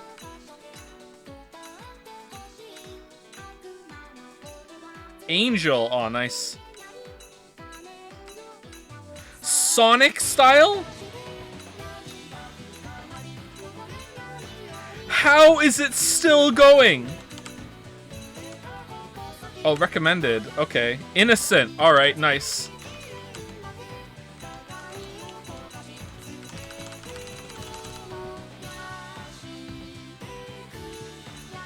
Kasha, Regret, Liar, Moonlight Butterfly, Siren. Have I looped and not even realized it? Oh my god. Snow Miku 2014. We're still in 2014? How is it...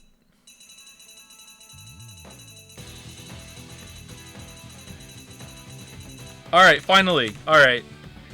Okay, I'm just... How long does it take?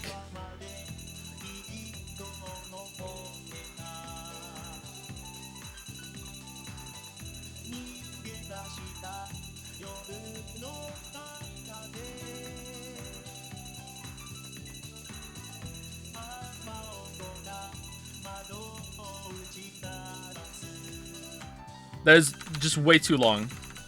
Way too long. That's excessive. I saw bunny ears. I'm trained. My dear bunny. Oh, there's more than one. Alright. What the hell is that? Alright, this is just a trash fire character. I don't understand. Alright, do they all have this amount? Kigame Rin. Alright, how long?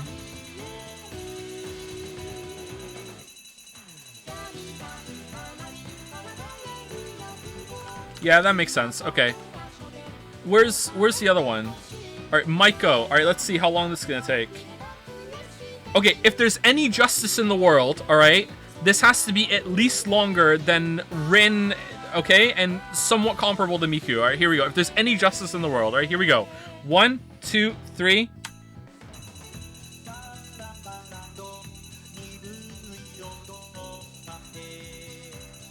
There's no justice in the world.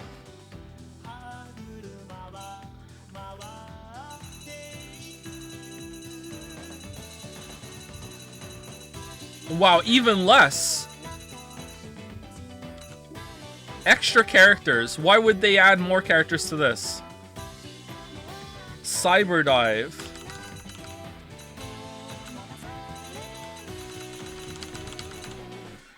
Random. What? Totally random. Alright. Where? Oh. I thought it would show it.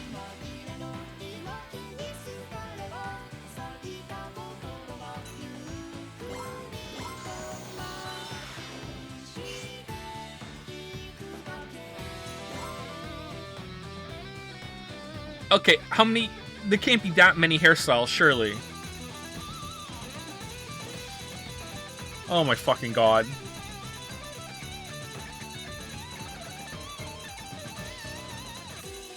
How?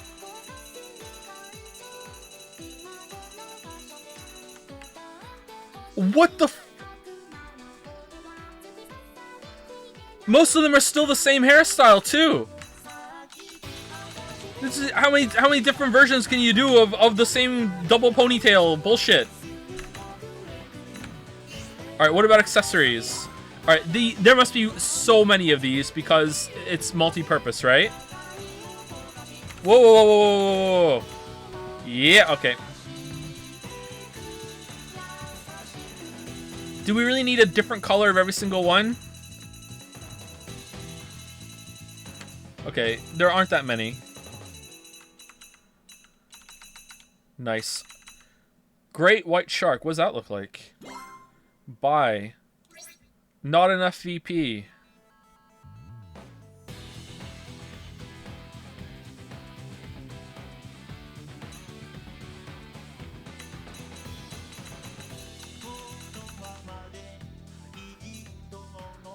Back.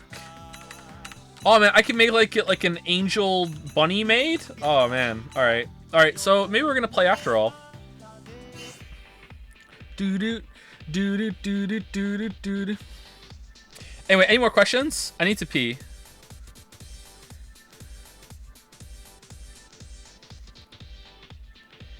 It takes too long to get points. How do you feel that you have played this enough to get annoyed at the point rate? Do you have any interest in playing Mori? Not really, but if you guys asked me to, I would. Is there hope for a Factorio release re-review? Maybe. I think I would rather do a video on a bunch of Factory games rather than just Factorio. So it would be like looking at Factorio, Dyson Sphere Program, Satisfactory. There's another couple Factory games that I'm interested in on Steam as well. I would look through all of them. Favorite band? Probably overall Tool. My favorite band recently is Amazing Devil. I've spoken about that too much on stream lately. I really like their songs. But overall, the first band I fell in love with when I was a teenager was Linkin Park. And for a long time, I listened to Porcupine Tree more than anything else. But I think, you know, over the years, I've gone back to Tool the most. I really like Tool. And I know that's a shitty take because Tool fans have a bad reputation, but I'm not... I am a fan, but I'm not fanatical, you know what I mean? Like, I just like Tool. You've got me into Amazing Devil. Nice! Glad that you like them. I'm once again asking you to play Amori. More of you need to ask. Can you recommend 3 amazing Devil songs? You can listen to The Horror and the Wilds, Farewell Wanderlust, and New York Torch Song. And if you don't like any of those 3, you're probably not gonna like them at all. Those are like I like almost all their songs. I don't know how I would rank them, but go listen to those 3 if you want, and that will give you a good spread of the different kind of songs that they do.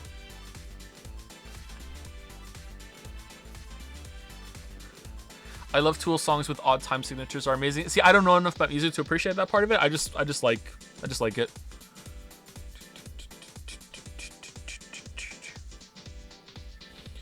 The Amazing Devil, Coheed and Cambria, and The Deer Hunter are my current favorite bands right now. Nice. I've listened to some Coheed and Cambria, and I like what I heard, but I haven't gotten into them big time. Do you do Twitch, YouTube full time, or do you have a day job? Right now I don't really do anything full time. If you're asking if that's my primary source of income, then yes, it's YouTube and Twitch. But I don't have enough time to do anything full time at the moment because I'm too busy being a dad. Thoughts on U2? Not really a big fan of U2. I love Caravan Palace. I like one of their songs. I've heard the one that has the bar fight between the cats and the snakes. I know that song. That's a good song. How are the copyright claims going? I don't know. YouTube said that they were going to take them away, and then a whole week went by. I have 93 copyright claims on the second channel right now for Danganronpa. And they said, oh yeah, these aren't valid. Don't worry, we're going to take care of them. And I'm like, oh wow, this is how you get to YouTube support. You just have to hope that they notice you on Twitter. And then they said, we'll take care of them. A week went by, and I messaged them again and said, hey, they're still there. Is this how long it's supposed to take? And they said, oh, don't worry, they'll be gone soon. And they're still there. So I don't know what's going on with that. And I don't know if this counts as a dispute. So, like, I don't even know if you can even watch them right now, and if ads are running on them. You know, it's not a lot of money, but if it was on the main channel and it was going on this long, it would be a piss off. But then again, like, I had a copyright claim on the God of War video on the main channel for 2 months. It went into dispute, and then they escalated it, and then I disputed it again, and then it got discarded. And YouTube system says that they'll give you the money for any if you win the dispute, they'll give you any money that was earned during it. And I never got that money, and that was at least. Whoa, what's going on with the song right now? That was at least $1,000, maybe even 2 to 3. You know, that was in like one of the most popular times of that video. Like, it was doing really well in that period. It's not doing that well now, but like that's a lot of money just gone. And you try to access YouTube support, and they're like, no, fuck off. They won't. You'll be lucky if you get no fuck off. They just don't even answer.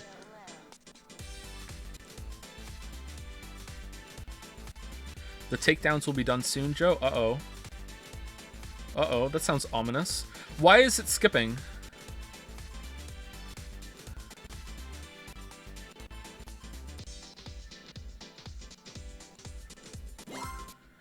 It was doing this when I first started too, and it was very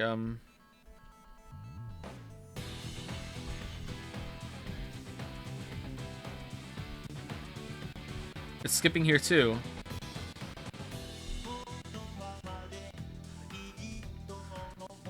Why is it doing this?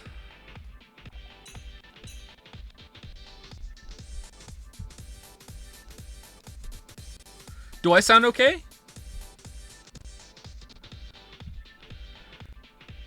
Yeah, I sound fine? Okay, why is it just the...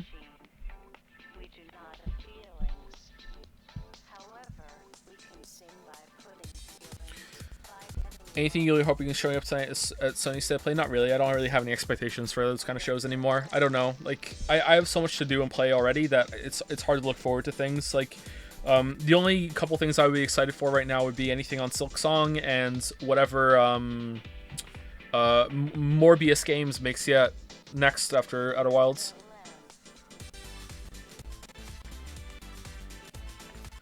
What about Deep Down? Is that still coming out? Okay, I'm annoyed at the sound.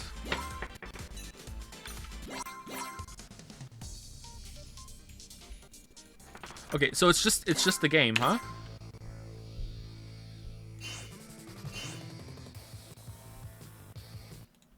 Okay.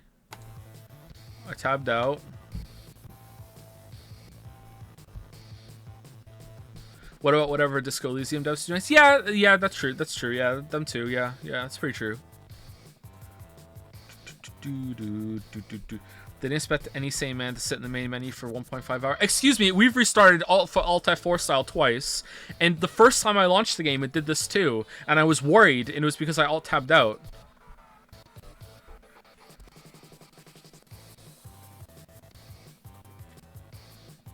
Are you Morbin? All the time. Morbin hard or hardly Morbin? Morb me? Morb me?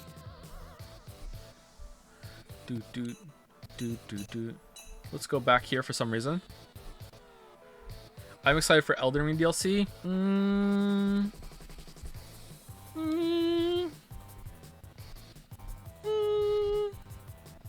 I bought Disco Elysium on a deal. Any advice before playing? No, not really. Just, oh wait, I do have some advice. Don't save scum. You might be inclined, especially if you go on a certain Reddit site, to want to reload if you get a failure. But the game is smarter than that and better put together than most of its type, and sometimes the failures are more interesting than the successes. So don't save scum. Just go for it. Just let it ride.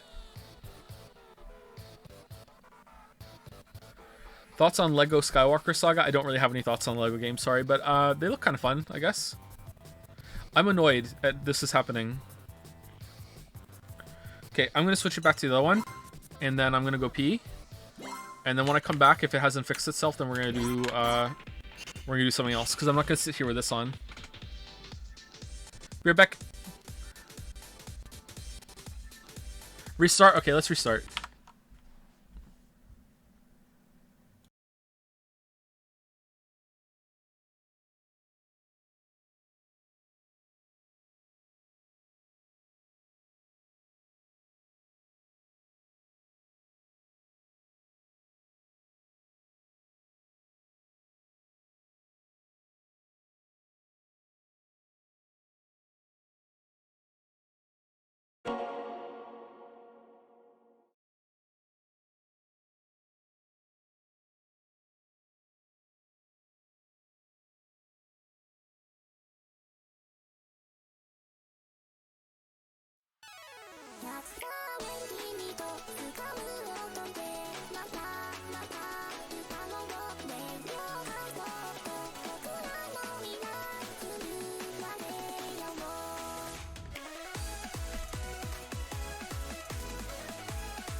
Oh man, just in time. All right.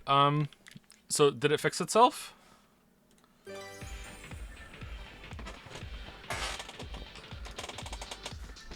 Oh, it sounds like it did. Nice. All right, cool.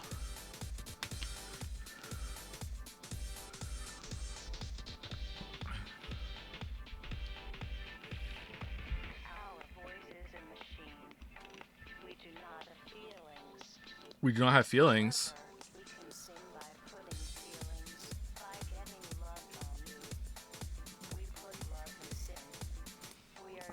Bug Snacks DLC. When I already answered that. Are you the same person who's asking? I don't know when, but we might stream it. Why put us through such psychological torture? Because you deserve it. Will you play Xenoblade 3 when it comes out? I don't know if it'll be right when it comes out, but we will stream it and see if it's a good time. Although, we might stream Xenoblade Chronicles 1 first, and if it's not a good time... you know what? Even then, I'll be curious to see. Because everyone says that Xenoblade Chronicles 2 is the cringy, really, really heavily anime one, and Xenoblade Chronicles 1 is much better. So I'd be curious, even if that was true, and Xenoblade Chronicles 1 is like, oh, okay, this is more serious. I doubt it, though. I have a feeling it's going to be just as bad. I would be curious to see if Xenoblade Chronicles 3 is the same as 2 or 1.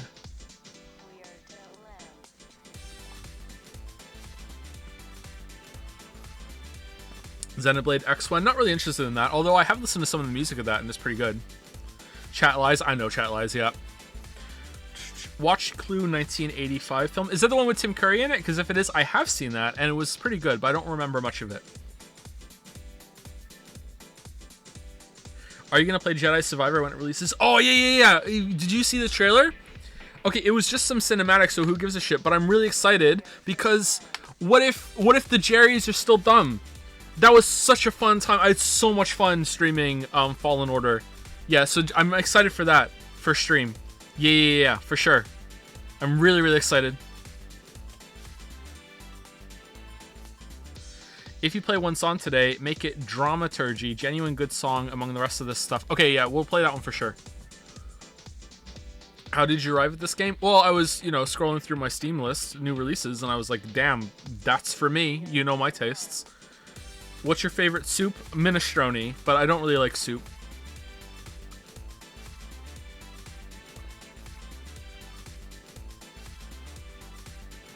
Play Rouge of Love. Is that on here? Oh, Rouge of Love. Hey, Gatsby, how's it going?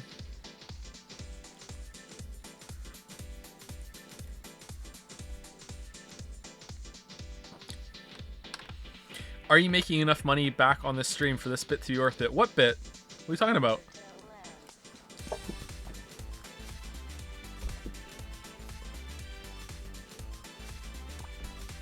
Did you like Fallen Order only ironically? I unironically loved it. No, I enjoyed some of it unironically.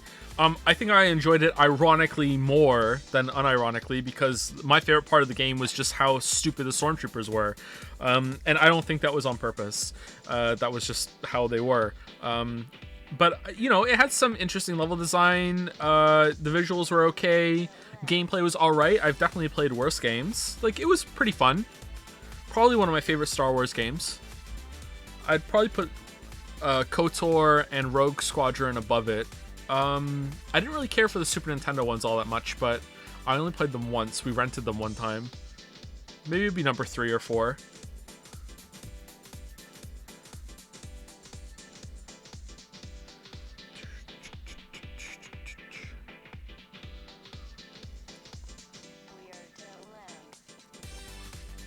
Republic Commando, I haven't played it. Both KOTORs above it? Yeah, I liked KOTOR 2 as well as KOTOR 1. I got really lucky when I played KOTOR 2 and I didn't encounter many bugs. I played it right when it first came out. I didn't really encounter any bugs, and I played it in an order that mostly made sense and didn't break anything. I was still really disappointed at the ending. It just kind of collapses, but I had a really good time with KOTOR 2. I thought it was very interesting. Are you looking forward to VLLR? Very much so, yeah. So this is what the stream is all about. It's just basically, a reminder, hey, I'm back, and we're streaming on Monday if you want to come back and watch it. I don't know if I'm going to stream tomorrow. I might not. This might be it. Like I said earlier, we were supposed to play Hypnospace Outlaw today and tomorrow as a break, and also to play another stream game, voted game, but I'm just really, really tired this week. Sorry. It hasn't been a good week or two. Interested in Celeste mods. I don't know anything about them, so maybe.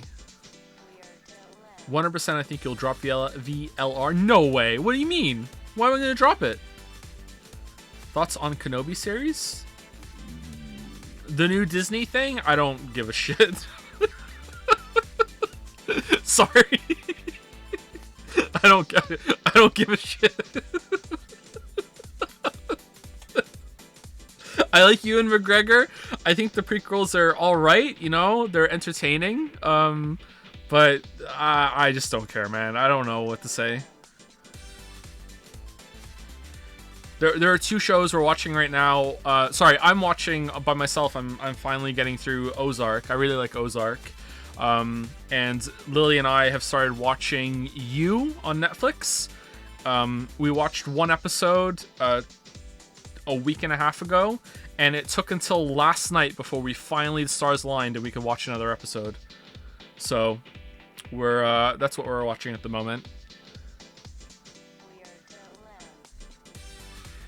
You is neat. Yeah, we like it a lot so far. It's interesting. It wasn't what I was expecting.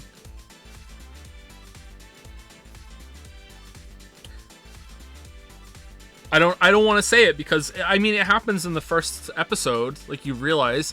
The second and third episode really solidify, you know, the twist, quote unquote. So it's like really early, like media spoilers, but I feel like it's bad to spoil that, you know? It's not a spoiler surprise. I don't... is it though? I feel like when a piece of media... Even this is saying is kind of a spoiler. When a piece of media presents itself as something and then... And even markets itself as something and the trailers say it's going to be something and then you go and consume the media and it's like very, very different on purpose. Like then it's like... I feel like that's a spoiler. I have a book like that, and I would consider it a spoiler if someone... Well, saying that would also spoil, like, the whole book as well, so it's, you know, but yeah. Yeah, like when the Cowboy Bebop show marketed itself as good. Wow, you're gonna get hate for that. Wow. You don't like the Cowboy Bebop anime? Holy shit, you're gonna get crucified. You should leave. Whoa, holy crap. Oh, man. Oh man, this guy in chat just said the Cowboy Bebop anime is bad. Doo doo doo doo doo doo.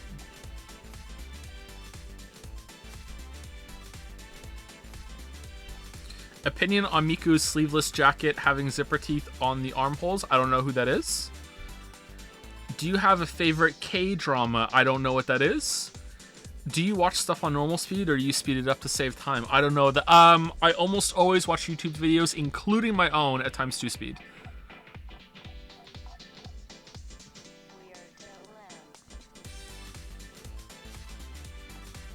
Thoughts on Spiritfarer? I haven't played it.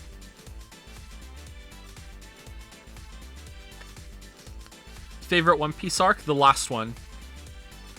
Do you think you'll ever try speedrunning a game? I would love to try to get into that. So if streams ever come back full time and I'm actually streaming pretty much every single day or 5 times a week, I think I would get into a game, speedrunning a game, and that would be like one of the days every week is devoted to getting better at the speedrun. I don't know what I would do though. Mario 64 appeals to me, but then I've already like co-opted too much shit from Northern Lion and from Association Germa, so I'd rather not do that. So it'd be, I think a platformer would be good though. Hollow Knight, I don't know if I could enjoy speedrunning Hollow Knight.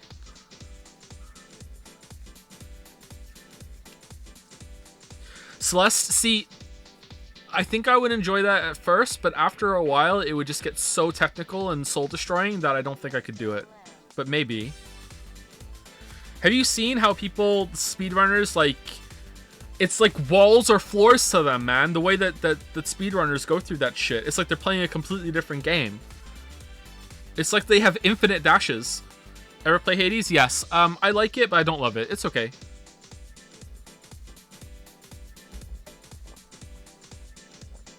Will you play David Cage's Star Wars game? Almost certainly yes, we'll stream it.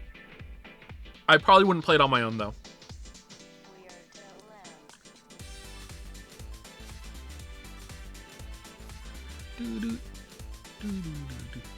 All platformers are going to be technical and soul destroying. I guess the one advantage of Celeste is that the screens are small, so a mistake doesn't set you back too much. Is there any speedrun of Celeste that does the whole game deathless? Has anyone pulled that off?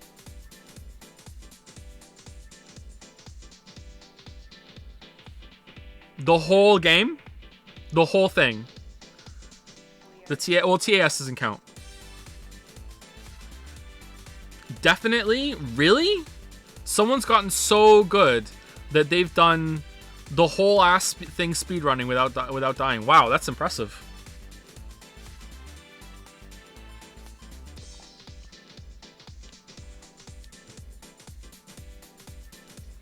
Thoughts on Slay the Spire? I initially brushed it off because I find it boring to watch, but ended up getting addicted to it after trying it out. Did you know that I won my very first round of that? And that the first time that I ever got to the heart, I also won? Yeah, just you know, some Joe lore just slipping there on you, you know? Like, yeah. You know, don't know why, I just felt like saying that. Got an 80% win rate in my first 5 runs. No, I like Slay the Spire. I'm not very good at it. I got lucky when I was on the stream. I've played it on my own a fair amount, and, you know, I'm usually successful, but not cleanly. And I make a lot of dumb mistakes, and I don't really understand the thought process behind building all that much. I find that I don't know the variants of the different artifacts and how important they are, and I end up trying to go blindly for a build, and then if it happens to work out for me, then it just happened to work out for me. Whenever I win in Slay the Spire, I feel like it's completely luck.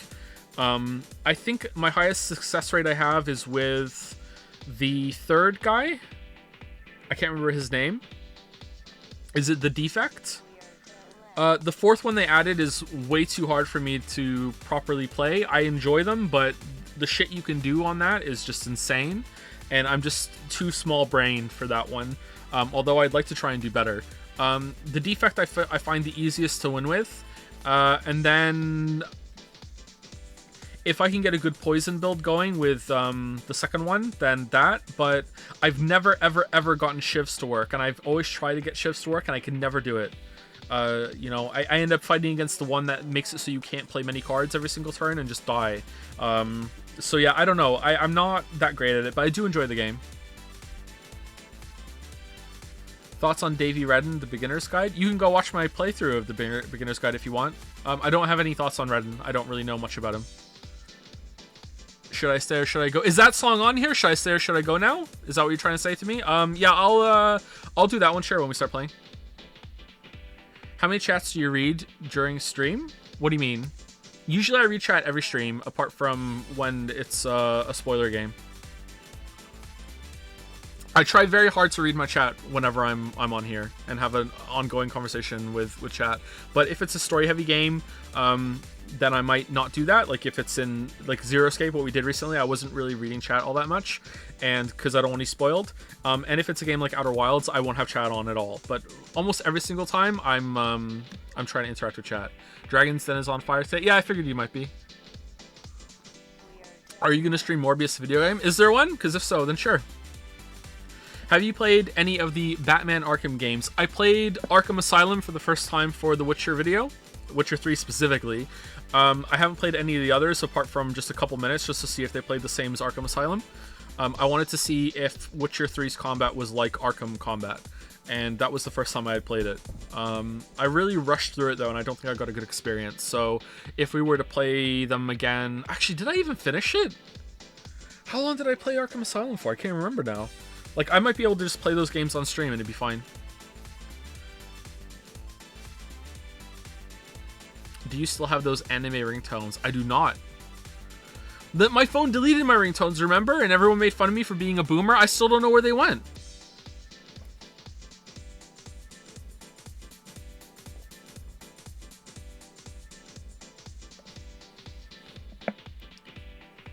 Are you interested in the other Yakuza games after finishing Zero? Yakuza 0? 999? Yeah? Yes, I will stream Kiwami at some point. And then after that, we'll take it from there to see if we're going to do the other ones later on. Thoughts on DMC combat? I really like it. I love the Devil May Cry games. I played Devil May Cry. I am old enough that I played Devil May Cry 1 at release. And I'm also old enough to have played Devil May Cry 2 at release, and my disappointment was immeasurable. Immeasurable, there, I said it properly. Like, you can play Devil May Cry 2 now as just like a, haha, what a funny meme game. I'm gonna play it while I go back when I'm going through the trilogy. Haha, wow, this must have sucked. You don't understand what that was like. You know, after just loving Devil May Cry 1, Devil May Cry 2 finally comes out and playing it and just being like, what the fuck is this?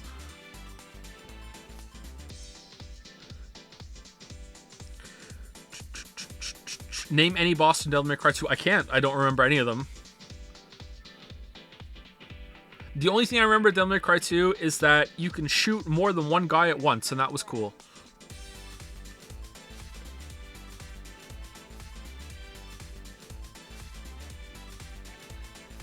Have you watched The Boys? I have. I like it a lot.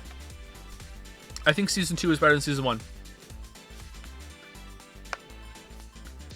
Would you be open to playing Catherine full body if it ever gets released to PC? I don't know. I kind of feel like we're done with Catherine. If you all wanted me to big time, sure, but I feel like we're done. Season 3 is coming in progress. Yeah, I'm looking forward to that. Jensen Ackles is in it too, right? I really like Jensen Ackles. He is a very handsome man. And Stranger Things 4 just came out too, and I haven't watched that yet. But I don't really have much time to watch TV. I'm like crawling through Ozark. The Supernatural guy? Yes, the Supernatural guy. Have you played Cruelty Squad? I have not. It looks really weird. Thoughts on pressing the A button a few times? Hold on, let me see. Nope, doesn't do anything. Neo 2 went? I won't stream Neo 2 unless everyone really, really wanted me to, but I don't think you guys do. I played it a little bit. It seems like it's just more Neo, and I love Neo, but I don't really have time to commit to something like that just yet. That's a very demanding game.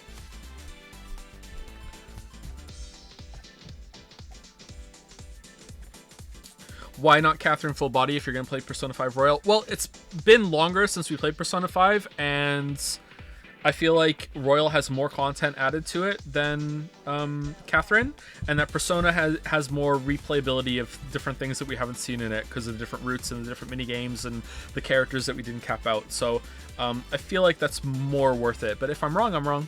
Maybe. Thank you for the gift subs, Verdox5. Thank you, thank you. Have you ever played any Vanillaware games? Don't think so. Set graphics to PlayStation 4 preset, please. I can do that. Hold on.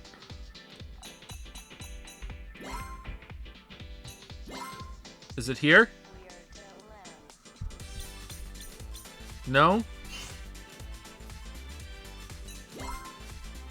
No? I don't think it's here.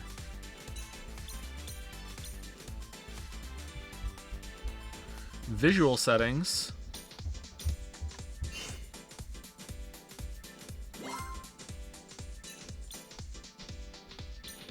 Future Town. Oh, it was on that. It was on that one. Okay, there you go. It looks exactly the same.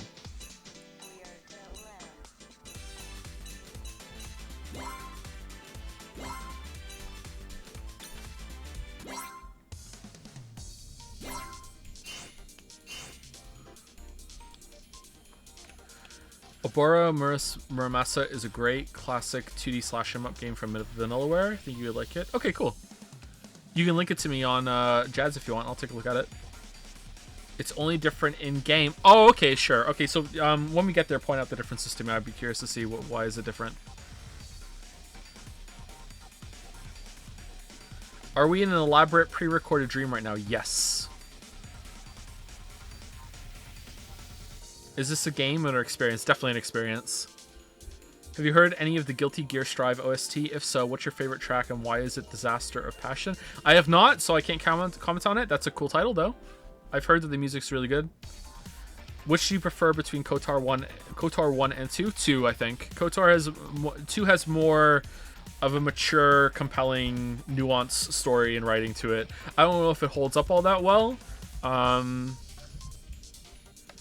Like, there's this part where Kreia like lambasts you for being charitable to someone because it shows you like, oh man, if you give someone some money, then they go off and they end up getting killed and beaten up because you gave them some money. Don't you feel bad, an idiot, for being charitable, you idiot? And when I was younger, I was like, man, that's so deep. And now I look back at that and go, wow, that's kind of fucked up, Kreia. Like, what the fuck? So, I don't know how much of the writing would hold up for me now, but it might be good. I don't know. Do you like Final Fantasy? I used to. Final Fantasy used to be my most excited, my favorite series. I used to look forward to Final Fantasy so much. Like 6, 7, 8. It lost me around 9, I think. Before that I played 4 as well. I really liked 4. But yeah, it lost me around 9 and then fully lost me at 10. I really didn't like 10 at all.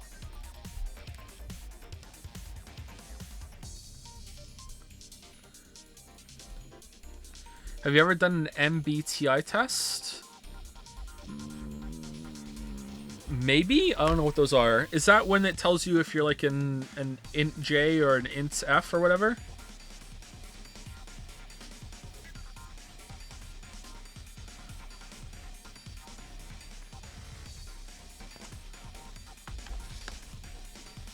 It's astrology for intellectuals? Yeah, for sure. If that is what it is, then yeah, I did one on Jad's one. Someone asked me to do it. I can't remember what I was. Someone will know. Someone will have it like linked or screen capped or something. I can't remember what I was.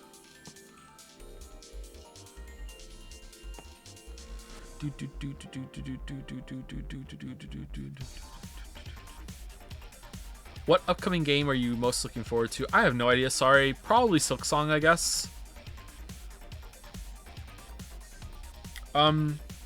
I don't like to say this a lot because some of you who are here for a lot of streams are probably tired of hearing it, but it really cannot be overstated how much of my life is just devoted to just being a father right now. Like, we have 4 of those little monsters. So, like, the most of my day just goes to either dealing with them or thinking about them or recovering from dealing with them, okay? So, like, you know, it's really hard, you know, with having a project that's so overdue as well, while also trying to manage, like, we didn't have a house for a long time, so having a house is a new thing too.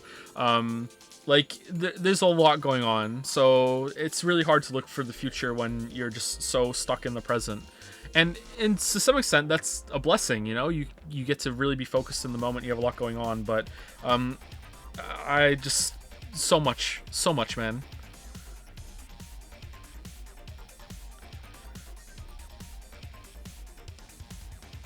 Favorite non-humanoid alien design in any piece of media? Oh, I don't know, man. I'm sorry. Holy shit. I have no idea. I can't say that. That's a spoiler.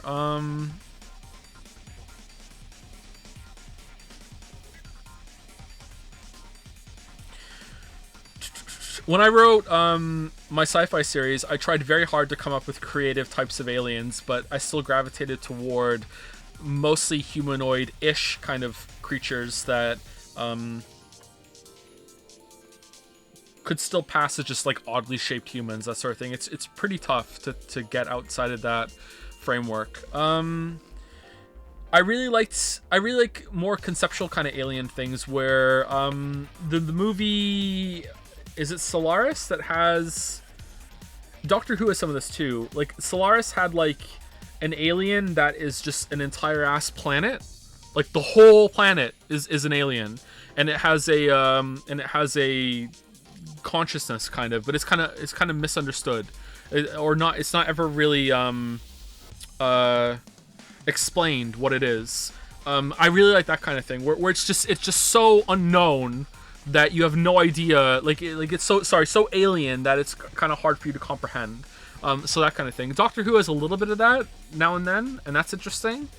So I guess even an alien that is like more animal in shape and less humanoid is still going to come across, if it has the same kind of intelligence and goals, it's still going to come across as distinctly kind of human, you know?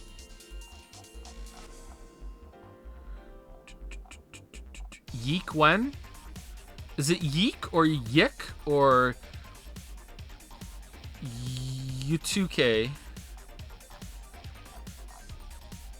Have you seen 12 Minutes? I have not, no. That might be a fun stream. There's so many fun streams. So many fun stream ideas. Just imagine, like, how many streams we could do playing those games that would, you know, we would never have to waste any of them. No dead streams at all. No streams just sitting around talking. Alien race of blonde bunny girls confirmed. Merrick, I don't know where you get these ideas from. Why would I find that hot? Please don't draw it. My PayPal is always open. Please don't draw it. Please don't draw it. Have you played the Forgotten City? No, but I would like to. I've heard good things about Forgotten City. Too many games to play.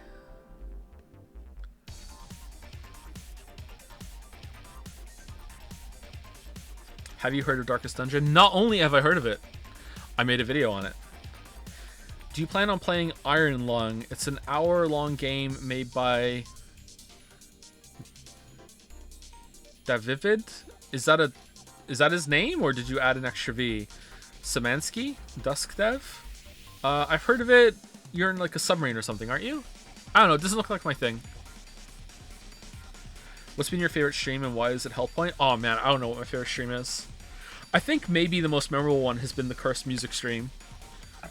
I think that the best off the cuff joke I ever did on stream was when during the Cursed Music stream, someone linked me. Everyone was just linking me random stuff, and I didn't even know what it was before I put it up. And someone linked me one, and it was the Pokemon theme. So we're sitting here listening to the Pokemon theme, and I said,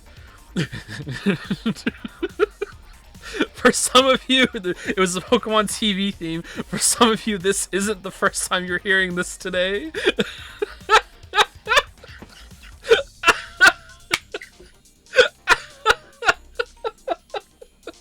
Oh man, I think that's my best off the cuff joke, ribbing the chat. Oh man, that was so funny. That was a good stream. Oh, laughing at own joke. It doesn't say first time chatter next to your name. What the hell? That's weird.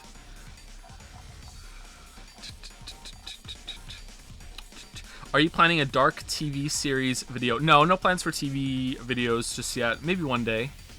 I have no idea if that's ever gonna happen. YouTube is scaring me right now. Can we have Jokiku back, please? My favorite emote. Maybe one day. It's still on the list. They added a new system where you can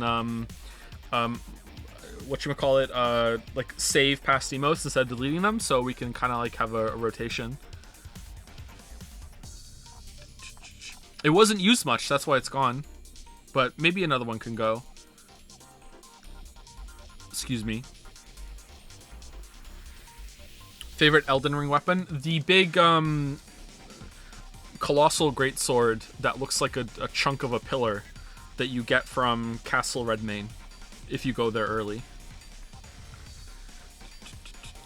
I know you toyed with the idea of an Undertale video before. Is that still on the table after the Witcher 3 video as the ship sailed? It hasn't sailed, but there might not be any more videos after the Witcher 3 and the Cyberpunk video, because I don't know what's going on with that.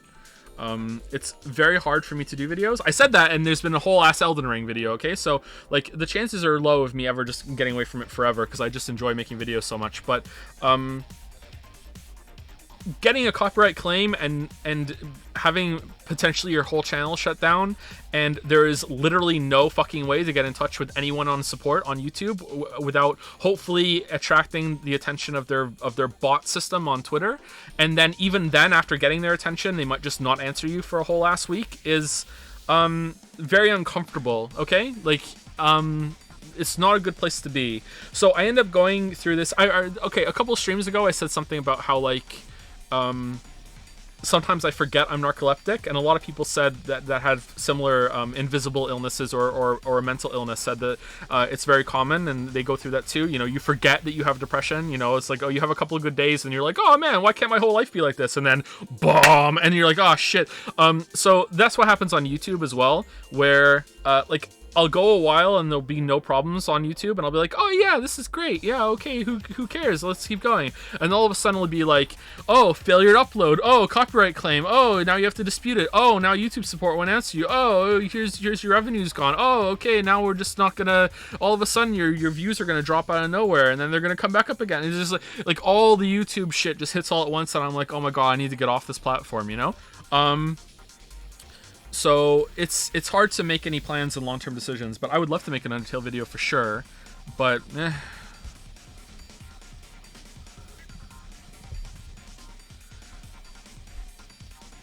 2 hours, 0 gameplay. 2 hours and 16 minutes actually. Okay, hold on. Let me go up here, okay? What is it? Is it rhythm game? This is what you click on to play, right? Alright, here we go.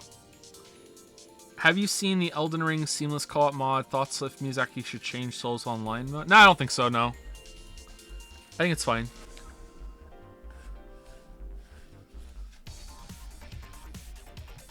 Do you think you'll finish Red Dead 2 on stream? Almost certainly not, no. Have you heard anything about Unsighted, great 2D top-down game with actual consequences you might find interesting? Not only do I find it interesting, I've played it. I played it for a couple hours when it first came out. I liked it so much that I stopped playing it, and I want to go back to it when I can give it more of my full attention. It's a very interesting game. I highly recommend it. If you like top-down Zelda games, if you like crosscode, you should definitely go and check out Unsighted. It might be something that you like. Kind of Hyper Light Drifter-y, you know, it's pretty good.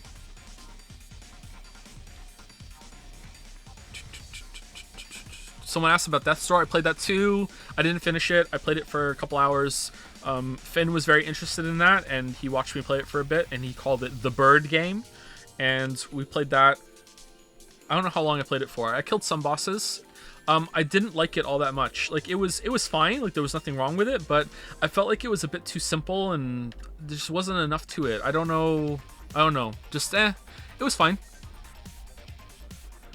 Pathologic games one day. I don't know if we'll stream those. I'm interested in playing them to see what all the fuss is about, but I feel like they would be very, very boring streams. But hey, I thought Outer Wilds would be boring streams too, and they're some of my most popular, so maybe. Has Finn beaten Dark Souls yet? No, I don't know if he should play Dark Souls because it's kind of spooky, right? Was just about to ask about Tunic. I played Tunic. I finished Tunic. I was playing that on the Steam Deck, and it was okay. Kind of like the same area as Death's Door. I think combat in Death's Door is much better than Tunic. Tunic, it was alright. It got more interesting toward the end. Yeah, it's okay.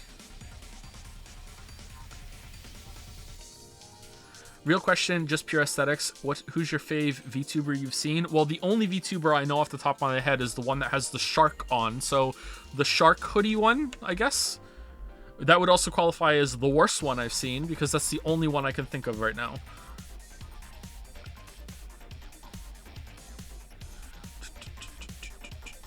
Is Inscription still on the list? There is no list like that apart from the voted games, but I would like to stream Inscription, sure. How many streams would that be? 2, 3? Have you played Evil Dead? I have not, no.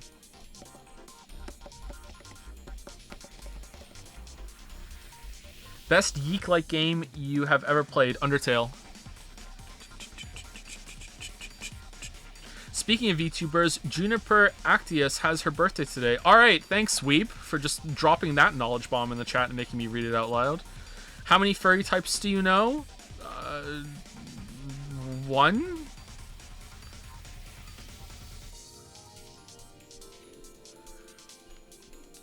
Man, that makes me remember. I wish I couldn't find it again because that subreddit moves so fast. When I was playing Genshin, when I first got into Genshin, I went on the subreddit and there was a post and it was just dripping in such unironic vitriol that I wish I had capped it or saved it or something. And it was basically, I can't even, you won't be able to find it because I can't even remember what character it was for. And it was basically someone came on the subreddit and was like, all of you think that you are such great fans and appreciate this game, but none of you knew that it was voice actor of this character's birthday today, and none of you wished them a happy birthday. You're all like, and it was just like this huge call out post on the subreddit, and like the comments were like, oh my god, you're right, we're so sorry. And I was reading it, I'm like, what world have I been put into that it was just so condescending? like, you guys forgot the voice actor's birthday. Like, this is such a faux pas. Like, holy shit. Like...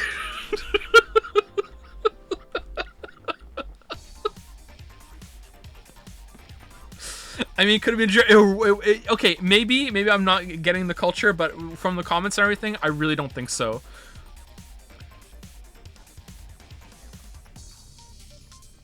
Thoughts on pressing the enter button? Hold on. Nope, doesn't do anything. Would you stream the other Xenoblade Chronicles games, or is too much cringe for you? We'll do it eventually, yeah. Unless I quit streaming before then, before we get to it. Best Genshin waifu? Eula, of course. Imagine having an answer. Are you interested in doing the Great Attorney, Ace Attorney on stream? Yes. But I don't know if we'll go right to that one or we'll do some of the other ones first. Can you even play the other ones on stream? Unless I quit streaming. Well, yeah, we have like at least 5 years of stream game content. Like, we might not get to it before I pass out or you know, move on or die. Who knows? Twitch itself isn't exactly a great platform compared to YouTube, you know? Like, you know, both sides have problems. How many Dulux do you have already? I have...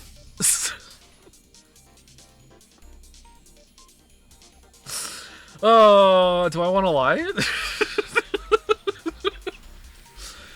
I have 6 Dulux. I have 6 Dulacs. I have a C5 Dulac. Last time I played. I have the Dulac curse. So I have C5.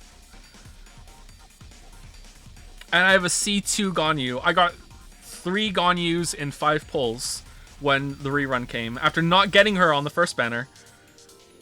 How? Well, for the Nagito luck plus Dulac curse plus L plus I'm not PO plus spent some money for the video that might never even come out, you know, you know, that sort of thing. Plus maidenless plus ratio.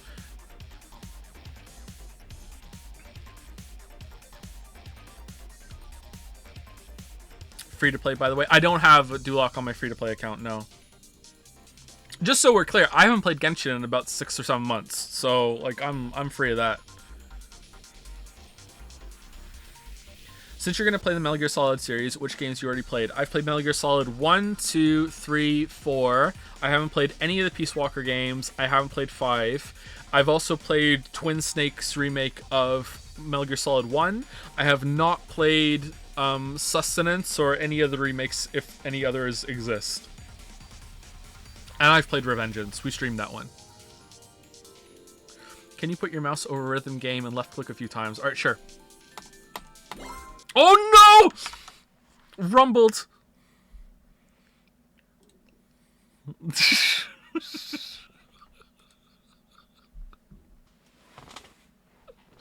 It crashed. Yeah, it crashed.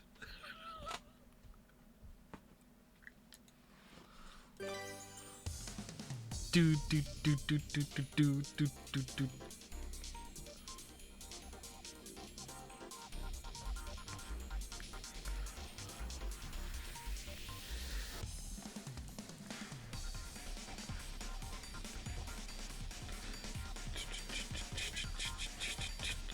Imagine you quitting for good and Jad's being like he's baiting for the next 10 years or so. Imagine doing that and then on year 11 coming back and being like, Lamayo got him, and everyone's like, I knew it!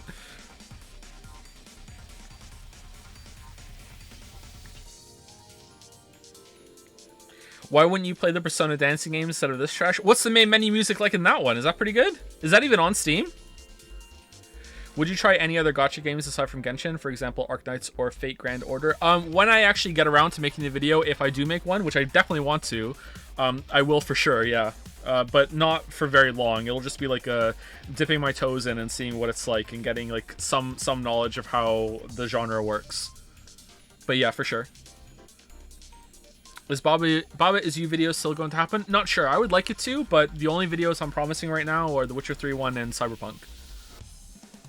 After that, it's whatever, you know, like I would be an idiot not to make some other videos on it, but to make some other videos like on Last of Us 2 and Baba's You and Undertale, that sort of thing, but Outer Wilds, but I don't know what the future holds. I'm, you know, spoke about this even over a year ago, right? When we were in Persona 4 or whatever. Like, work-life balance is very hard right now, and I don't know what the future holds, and YouTube is not a very stable platform for me. It probably is fine. It's just the lack of support that creators get, and I understand they're in a bad position, makes it very unsettling for me. The fact that any day I'm just a couple of really bad copyright claims away from being, you know, just put out the pasture, and there's really nothing YouTube will do about it, doesn't bode well with me.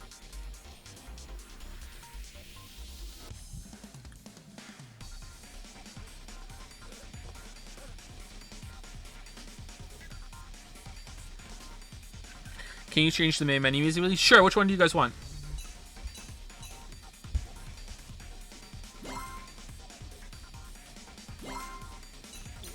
Future tone?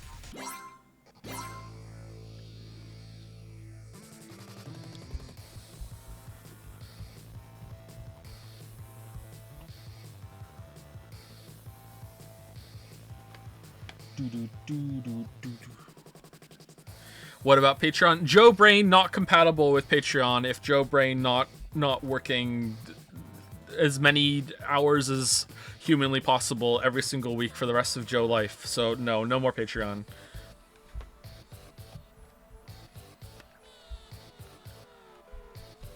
Joe Brain not so good. Agree. True. If there was a YouTube union, would you join?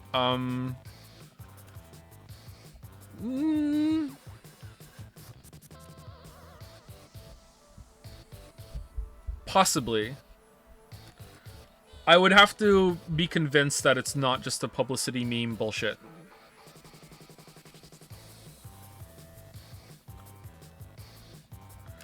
How's Witcher 3 video coming along? It's a video, alright. Do you think they could make a Witcher game where you play as Ciri work? Would a sequel essentially setting on a single Witcher 3 ending be okay with you? I talk about this in the Witcher 3 video. The latter point, yes. Absolutely, yeah, for sure. Would a game built on Ciri work? I think not. So, book Ciri is a very different character than video game Ciri. Video game Ciri, sure, but toward the end of the game, you get hints that she still is book Ciri. It's just that there were limitations on what they were willing to show or could show. So, if you want actual full power Ciri, there's no fucking way you can make a game out of that. There's just she's just way too strong. Like, there's no conflict. There's literally nothing you can do with this character unless you're nerfing her to the point that she's not even Ciri anymore. You know. So it wouldn't be that interesting. Could you make it work? Probably, but nah, I'm skeptical that it would be all that satisfying, and they should just do something else instead. I think you could have another game with Geralt. I think making your own Witcher would be pretty good. I think a game set in the past would be really fun when Witchers were just being first created. I think that would be a very compelling kind of setting, but I have a feeling they wouldn't pull it off properly, and it would just feel more of just the same of Witcher 3, whereas the world back then was a very more dangerous, harsh place, so it wouldn't really pay off. I think a management game in the Witcher universe would be fun, where you are trying to like rebuild Kaer Morhen or rebuild like your own Witcher school, and you have to like send Witchers out and they bring back money and everything, and you are like training the new ones. I think that would be really fun. But I don't know. I'm interested in where they go next for sure. Would a Vesemir Witcher game work? Hot take, I don't really give a fuck about Vesemir. Like, he's fine. Like, yeah. Didn't they already kind of do that in one of the Netflix shows, though? Like, one of the anime Netflix shows, they went back and showed, like, Vesemir the younger years? I haven't watched it. Like, he's alright. It's just, he's not that interesting to me.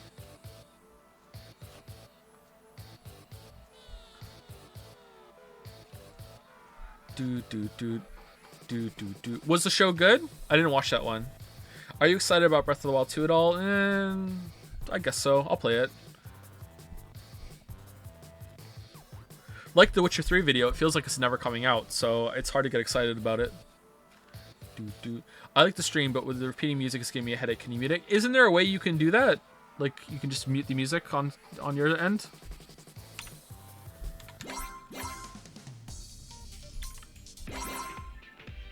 Here we go.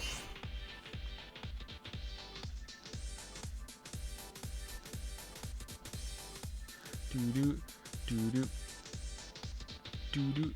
No, there's a bunch of people that have been in chat with it muted, and they're talking. Oh, they can't hear me either. They're just here hanging out. What the fuck? What? Why?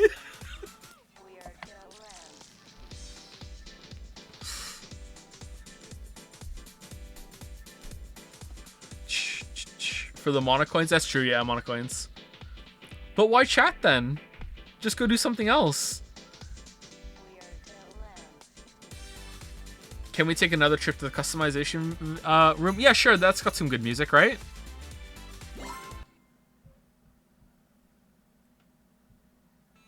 Here we go.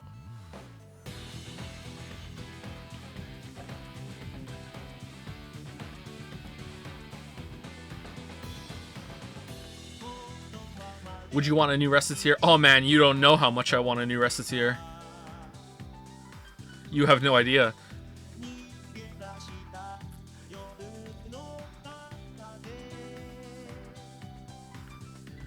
Change shirt to custom shirt. How? Here? Change parts. Modules?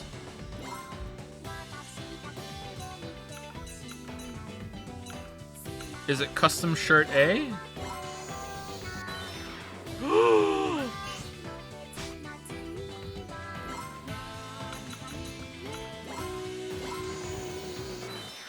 Yes, it's a uniform.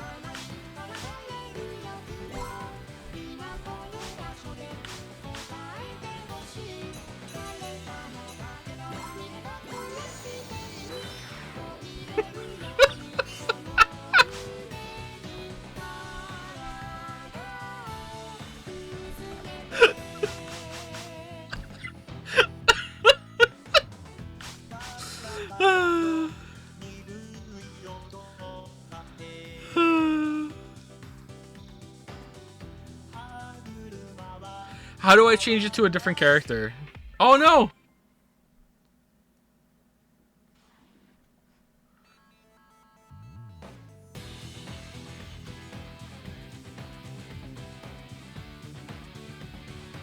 Game control config? No. Just modules? Oh, I just changed them here. Alright, let's put her in the shirt. Yeah! Oh man. This is a interesting character. Oh, she rolled it up! Why though?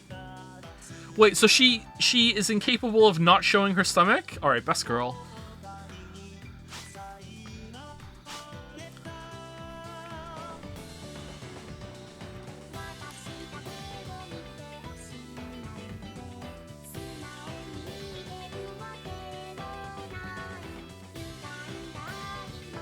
Anyone have any questions that have been asked a lot that I've missed?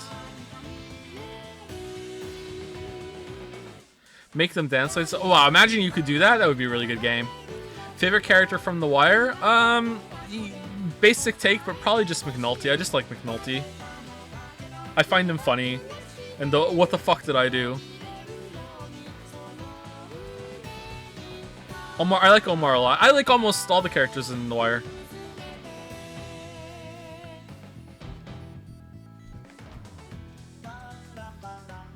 Stanley Parable Ultra Deluxe? I don't think so. I don't think we're going to do that one. How are you going to work the word masterpiece into the Witcher 3 video title? I won't. I already know what the Witcher 3 video title is going to be.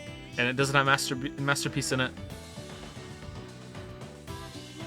Opinions on the new Florence album? Oh man, the Florence and the Machine Enjoyer has logged on.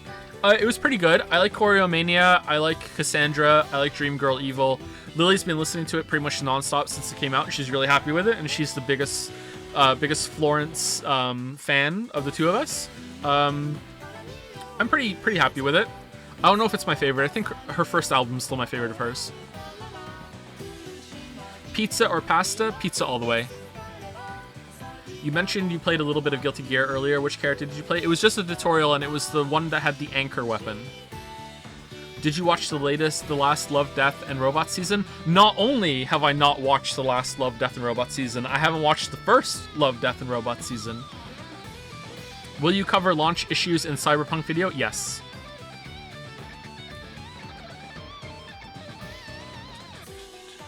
Thoughts on Morbius? I haven't seen it. I don't really know much about it. Have you seen the movie The Cube? I don't know much about it. I haven't seen it. Do you still have the dad joke book? I don't know where it is. I haven't seen it. Opinion on adult games and whether they have value in the gaming industry? Of course they have value. Like, sex is a big part of the human experience, and it's worthy of being explored in media just as much as violence is, and, you know, challenge. But in terms of video game medium, I don't know if game is the right medium for that sort of thing, or just sort of an interactive experience is better. I don't think I've ever seen or played an adult game that's been actually good, so they're not there yet.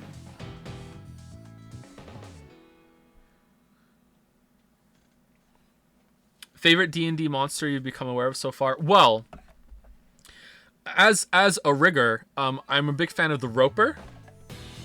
Pretty scary. Scary Roper. I just like conceptually that it just like blends in like it does. It's a very cool monster design.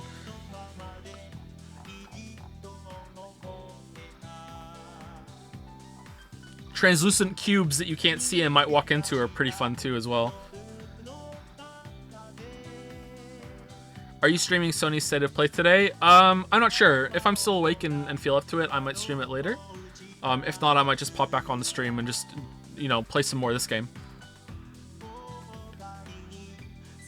The creators of Disco Elysium said they want to include a sex scene in the next game. Could be interesting while the skills talk. I read this too. It sounds very funny. I think that could be a very funny experience, but I don't know if they would want it to be a funny experience. I can't imagine doing that and it not being funny. But sex is funny. This is something a lot of people aren't comfortable admitting. I don't know why. Sex can be very, very funny, especially. I have to finish it, especially with me.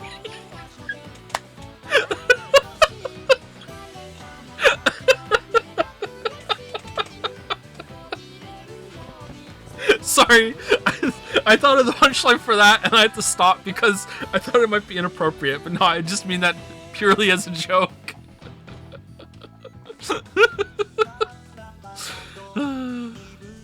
Have you watched Arcane? I have not, no. How many marbles have currently been redeemed? I think 5, right? I haven't checked it, and for reasons I just don't want to right now. Oh! Whoops. Doo-doo. It's making my ears bleed, says someone. Okay, hold on.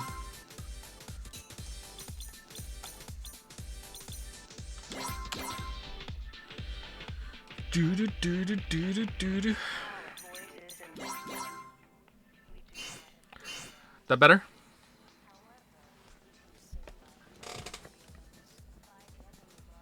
What game are you planning to make a video for after The Witcher? Cyberpunk. After that, we'll see. Thoughts on writing mysteries into a story?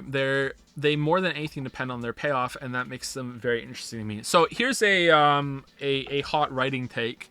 The core of all writing is actually mystery writing. This is not how it's always going to be or always has been, but right now we're in a period of writing or storytelling that everything is really about mysteries, but it's a very broad take on mysteries, and basically the mystery that you want to hook readers into right now is what happens next, and everything is built around that, and every single word that you put into your story, in almost any story that you will read at the moment or even watch, will be based around the anticipation of like, ooh, what do you think this means, while also revealing more of mysteries that you set up in the past, and just set up, go, set up and pay off all the way through. it's the same kind of, so saying that it's not always going to be like that or always hasn't been like that is maybe incorrect. But when I was in writing class in high school, which was just a complete fucking waste of time, we were all taught that all writing is based on conflict, and conflict is what makes things interesting. And you will see a lot of the same kind of things parroted all the time, that the big things you want in writing are conflict, and you want character development, and you want character arcs, and you want to show, not tell, blah blah blah blah blah. And a lot of people will latch onto these things and take them as gospel, and these are the objective truths that come from good writing. And I am so annoyed at how a lot of people have latched onto the whole character arc thing that I just want to kind of roll my eyes whenever it comes up, because it's just like show don't tell, a very easy thing to just shotgun out, and you make it sound like you know what you're talking about, when in reality you're just trying to make yourself sound more educated and more informed of why you don't like something. You can just say you don't like something, it's fine. These sort of things are rules at the moment for the most part, but could there be a story that's great that isn't based around conflict? Yeah, of course. There's nothing really, there's nothing integral to that needs to be there. There are exceptions to every rule. There are plenty of characters that you don't want to have character development on. There are plenty of characters that you don't want to have a big character arc on. There could be something very worthwhile in having a very long series, or a long TV series, or a long book series, and there is a character that throughout the whole thing is this constant anchor that doesn't change throughout the whole thing, as a source of poetic comparison, or just as a joke. You know what I mean? Like, it could just be really really funny if there was a whole character that just goes through hell, and at the end of it, along with another group, and at the end of it, it's just completely unchanged, and you look at it like, what the hell's your problem? You know what I mean? There's always going to be exceptions to the rule. So when I've watched a bunch of Ryan George's video, I think it's Ryan George, his writers meeting, a pitch meeting series, and I think they're very, very funny. But the way that he will sometimes shotgun out criticism, that sort of thing, and he's being funny, so I'm not,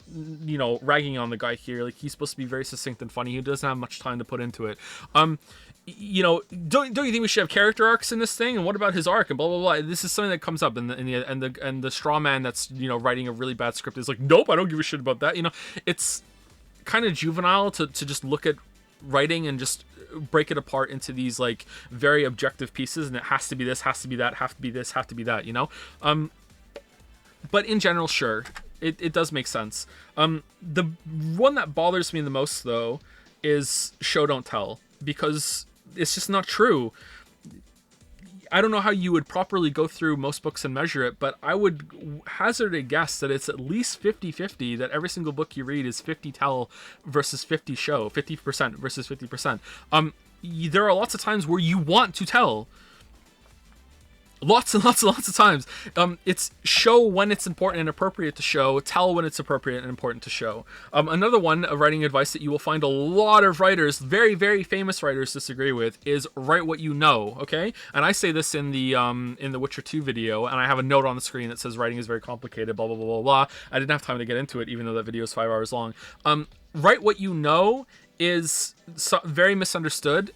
If you write what you know, you're going to have a very limited kind of framework. You should definitely research as much as you can and broaden your horizons, but I think it would be more accurate to say write about what you're interested in, and you will have more success with that. And if you're genuinely interested in it, then you will be able to find out more about it quite easily.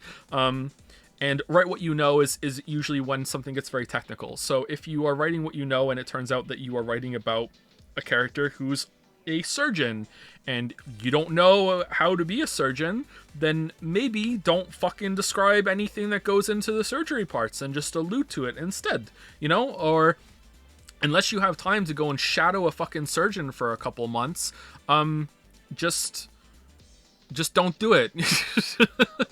Anyway, so sorry that I went off on a tangent there. But yeah, I just wanted to I went there from mystery writing being like the core of most writing that you do. setting up an anticipation, paying it off. And if you do that well, you can learn a lot of techniques from that go into like plot mystery, where you actually are setting up an actual structure. Kind of, it's not just, hey, what happens? It's, no, I'm setting up this actual thing that I want you to question and then actually have an answer for later. A lot of writing currently is mystery writing in that sense, but the writers don't have the answer when they write it, which is just fucking terrifying, and I don't like it because it usually ends up being a waste of time.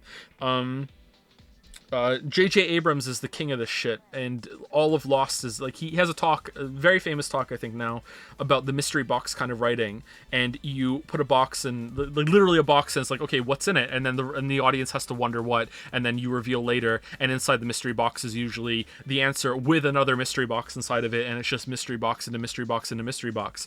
And this can be very compelling if you actually plan what goes on inside the mystery box. But when a writer builds a mystery box and then sits back and goes, yeah, that's a good mystery box, I wonder what's inside it, most of the time it's going to be very, very unsatisfying, especially if they, will go through a lot of fan theories and just, discard a lot of people that predict things. It's like, no, someone guessed what's in the mystery box, have to get rid of that now. It's like, what the fuck are you doing? Like, what do you want? Something that's compelling and satisfying to your audience, or do you just want to surprise them? Like, what are you trying to do here? Like, you can't do this shit. But I find mystery writing to be very compelling and is a very good way of getting people to continue enjoying your story. Like, I enjoy reading those stories, but as with everything, it's all in how it's done. But like, don't set up a mystery unless you know yourself, please. That's would be my only like solid concrete answer you're gonna get out of me. It's just a waste of time. I get so frustrated when writers do this shit, and then like, I think it's even worse when they just don't even answer it. Like, it's not even, I didn't know what it was. This is, fuck it. I set up this mystery, and fuck it. You just never get to know. Like, it's just really annoying. Oh, man. Zero Escape isn't going to do that, right? There's no way we're going to have this shit in VLR on Monday, right? Do-do. Do-do-do-do-do-do-do-do-do. Do-do-do-do. I have bad news, chat. I need to pee again.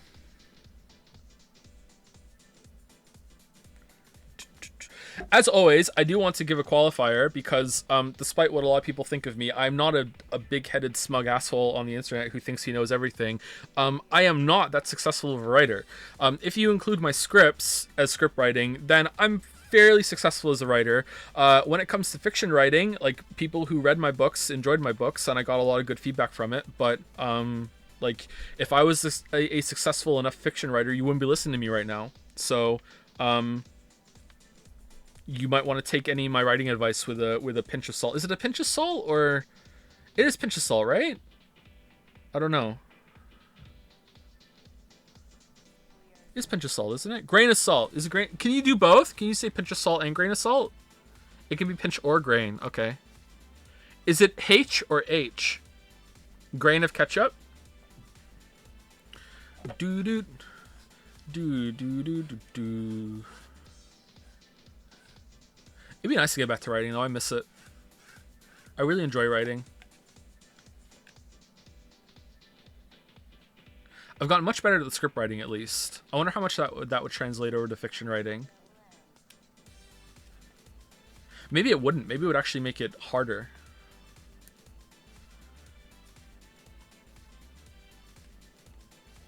I don't know. Nonfiction writing is very, very different. In nonfiction writing, you want to have thesis statements. So you want to have, like, even though my videos don't typically have a thesis, and I don't really consider my videos to be essays, but they're definitely in the essay area. So there's a thesis statement for an essay that starts at the beginning of the essay itself, and then there's thesis statements that you could have at the beginning of paragraphs. Once you notice this thing, Chuck Palahniuk talked about this, and I've spoken about this in Q&As as well. And also, sorry that I repeat myself and always reference when I've said this before. It's just one of my oddities when it comes to repeating things I've said on stream before. I just want to acknowledge I've said it before. I'm not trying to pass off shit as brand new content all the time. I've already spoken too much about this. Anyway, Trip Halanuik, he's the guy who wrote Fight Club. He had a interview or some writing advice that he wrote like fucking over a decade ago now, I think, and it stuck with me. It's one of the most important pieces of writing advice that I ever read, and it was that you need to avoid thesis statements in your creative writing. And a thesis statement in this context is when you open up a paragraph, and let's say your main character's name is Jim, and it will start off like this: Jim woke up and got himself ready for the day. Okay? That's the first sentence of this paragraph. The rest of the paragraph will then describe the process of Jim getting himself ready for the day and waking up. Okay? In this case, so let's say Jim woke up and got himself ready for the rest of the day. Jim went downstairs and got some breakfast and coffee brewing. When he went upstairs, brushed his teeth, took a shit, and had a shower, and he noticed he was out of soap, and now he had to plan that he had to go get some more soap for the rest of the day. When he went downstairs, his coffee was cold. Okay, this is the whole paragraph, okay?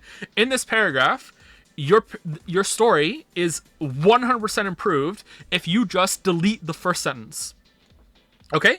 You do not need the first sentence, okay? This is a thesis statement where the first sentence describes what you are about to say, and then you say it, okay? So in fiction writing, once you notice that writers do this, and you get, adept at picking it up, a lot of people, especially even fairly properly published writers, do this. It is very aggravating and it's very annoying. In nonfiction writing, this is a good thing to do because you're trying to make a persuasive argument and you're trying to open up the audience or the reader into seeing your point and understanding your point. Doesn't have to agree with your point, but you are trying to persuade the reader or audience into thinking you have a point, whether they agree with it or not. That's secondary. It's like, look, first of all, hey, look, I am saying something of substance here. Whether you agree with it afterwards, we'll get to that. In nonfiction writing, it's very, very important to do that, and it can be a good source of flow and easing someone into a point that you're about to make, and especially when you're going to evidence. In creative writing, you almost never want to do this shit. So the other thing to do in nonfiction writing is that, especially when you're making scripts and videos like mine, is evidence and examples are really, really important. I probably go overboard with them, but my primary purpose with videos is to not be entertaining. It's to make my point and support my point. Although I will say in some of my most successful videos, I do that the least, and people seem to respond to it. So maybe I should stop doing it. I think I did a really good balance with it in Elden Ring, and that was born out of trying to be faster. So maybe the limitation there ended up being a good thing, and I didn't overcrowd it with examples like I did in some other videos. But I really, really like how many examples I had in the Odyssey video, and I knew that I had to be air fucking tight with that one. So sometimes it is appropriate, and when I go back and watch the Odyssey video, I'm fine with it. So I still like it. So it depends. Whereas in fiction writing, you really don't want to do that, and you only want to say what's important. You don't have to take like Chekhov's gun kind of thing to its extreme. No. You can have some flavor text in there and some useless things that don't come back later. But you do want to trim it down to that you're not going overboard with it. Sorry, I'm kind of repeating myself now. Like I said at the beginning of the stream, I'm kind of tired. If you've listened to my videos or listened to me talk here, I don't know, how do I come across in streams compared to the videos? I don't know. Sometimes I can waffle on here for sure, but maybe I'm more direct here than I am with answering questions that I am on videos. I don't know. But if you've ever watched my videos and listened to me go overboard with examples, you might be surprised if you went and read my fiction and found that it's very direct. My style in creative writing is possibly too succinct. Like whoa, my screen just fucked up over there. I'm probably too brief in a lot of descriptions that I go through, especially when it comes to fantasy, because I hate that in fantasy books. I go very, very go through the plot as quickly as I can, and I don't want to. And wasting your time is something I'm very, very aware of. Whereas in the videos, I'm like, I could probably waste a little bit of your time if it makes my point have more evidence and support for it.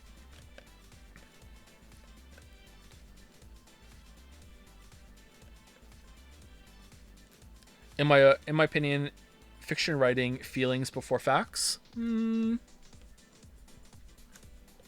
I think that a feeling should always inform how you're writing, and I always like to be anchored to a character's perspective whenever I'm writing, and that their feelings will inform how the prose is written. You know, like if someone is very in a very direct and kind of panicked mood, it's going to be more short and stilted kind of descriptions, and we're going to get to the meat of the issue very, very quickly. If someone is more in a contemplative state, there's going to be longer paragraphs. This is mostly kind of basic shit, but it's hard to remind yourself of that sometimes. You have to practice the fundamentals of writing, perspectives, that sort of thing.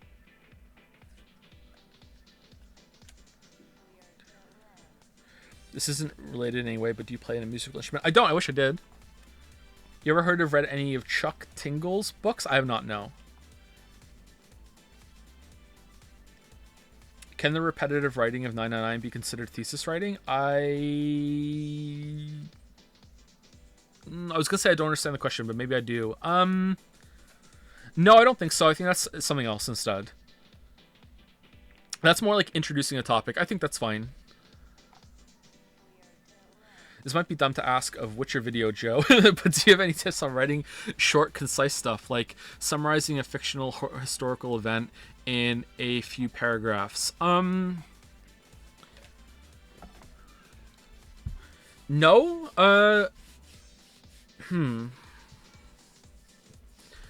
When I'm not doing evidence-based stuff, my problem is actually getting words on the page, not taking them away. I would suggest maybe you don't give a shit about how long it is, and you just write down everything that you need to have, and then just get to your word limitation by a process of elimination. Just get it all out and then boil and condense as much as you possibly can. Or you could just have it all listed out in bullet points and find a way that you can combine topics and string sentences together in the best way that you can. But it's kind of hard without an example. And if you gave an example, it would be too much to go into on stream.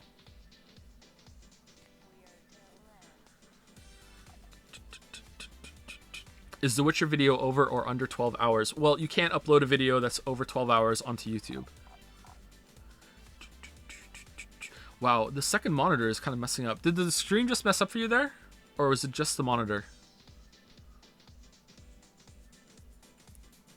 No? Okay, it's the monitor then, okay.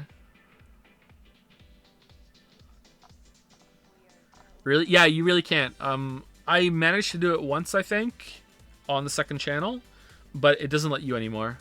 You can upload it, and it'll look like it's going to go through, and then the processing will fail, and it'll tell you video too long for processing.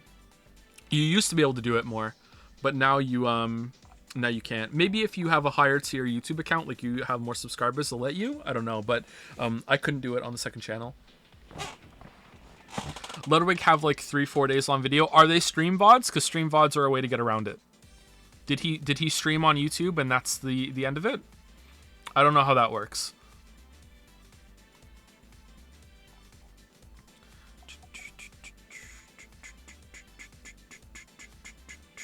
The book I'm writing right now is an epic fantasy, and it's a book that exists in the universe I'm writing around. In this, I also have a scholar who is annotating it and making notes, trying it into the larger history of the world. What do you think of this? That sounds like it could be fun, yeah. Kind of sounds like, oh, fuck. House of Leaves. If you haven't read House of Leaves, you read House of Leaves, because that's somewhat of a similar kind of thing. Just, you know, try to get through the porn parts as fast as you can. But House of Leaves did that in an interesting way. So, yeah, that sounds like it could be compelling for sure. How do you feel about the never writing said when writing dialogue? I think stuff like that is bullshit, and but it might not be later on. So use of certain words, especially adverbs, are come and go. Sometimes it can be seen as kind of trite and slows everything down, not artistic, and then other times we get into this mode where bare bones storytelling is seen as too simplistic, and we want more flowery language. I can't say that word. So it depends, you know. Ask me again in 10 years and I might say, oh man, you should never say said, you should always have a description word instead. But usually I just prefer to have the emotion delivered in the dialogue itself and the context of what's going on, you know. Most of the time you don't even want to say the character who's speaking. It should just be, you should just understand the flow of the conversation as it's going, you know. Obviously it's unavoidable sometimes, you have to, but like, fuck, the Cormac McCarthy's The Road doesn't even have speech marks. It's just text and it works.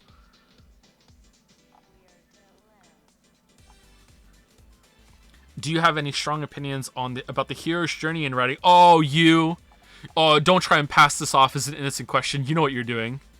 You'll know too much about that soon. Don't worry. Would you agree with me that the vertical leveling system shouldn't exist in Witcher 3? It breaks the story, world building, economy, and they already have viable progress barriers and contingencies for different play order. Oh man, you're gonna love the video. Yeah, absolutely. Yeah.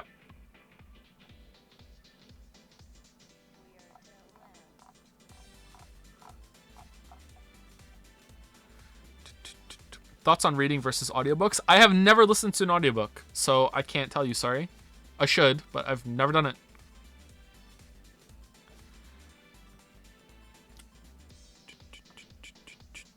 But wouldn't you agree that the thesis statement thing is kind of like show don't tell? No, I don't think so. I can't think of an example of in creative writing unless you are subverting the expectation set up in the first sentence where you explain what the character is about to do and then you go through it.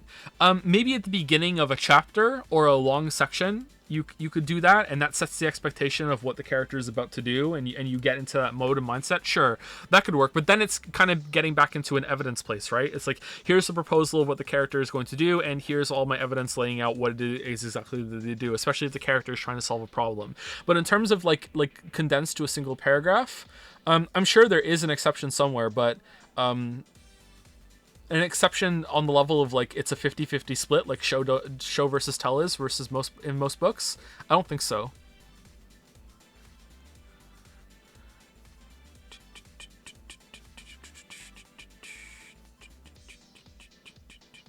I have ADHD and focusing on the written words is really hard for me, but the audiobooks demand my attention in a way that I can follow the story better. Also, I like voice acting. Oh yeah, I'm not, I don't know if you're saying this, but I'm not criticizing the format or anything like that. I think it's great.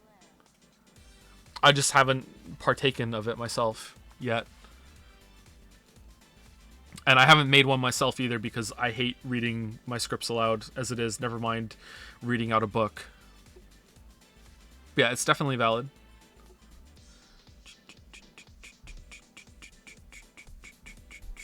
There's a non-copyright Persona 5 music video that has remixes just for chat streams. How could that possibly be Persona 5 but still non-copyright? It just trips out the bots, maybe? It just sounds like Persona 5 vibes?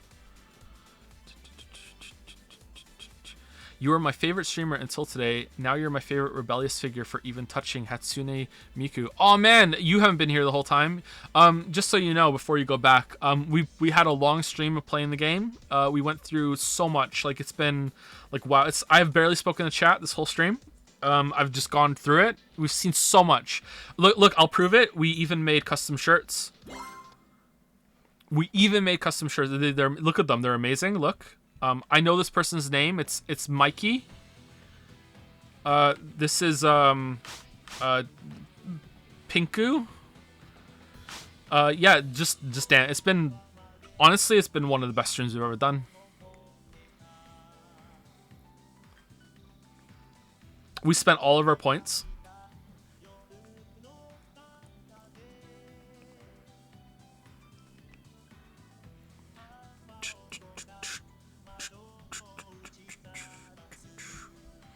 Do you think that Cyberpunk's open world format could have been done in a way to actually complement this game's story instead of clash with it? Yeah, of course. Like,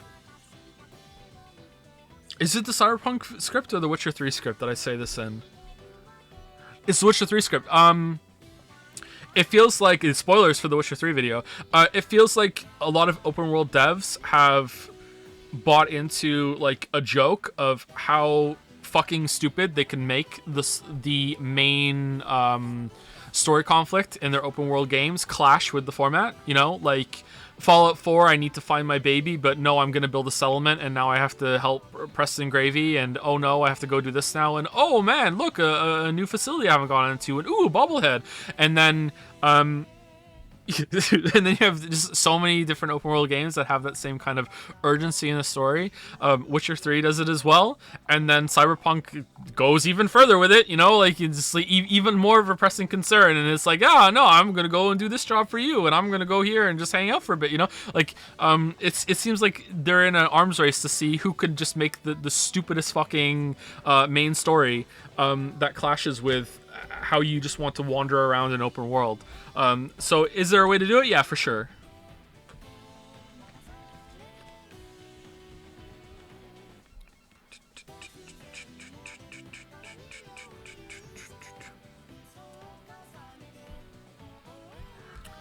Will you do shoutouts again? What do you mean? At the end of videos? I don't think so, no. Maybe.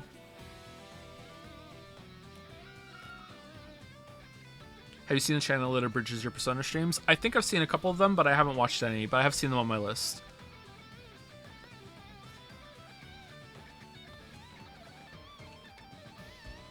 Are they good? Did they do a good job with it? If someone wants to link one of them in chat, that's fine. Excuse me. Are you in favor of canceling Sweden? What stream do you think you're on?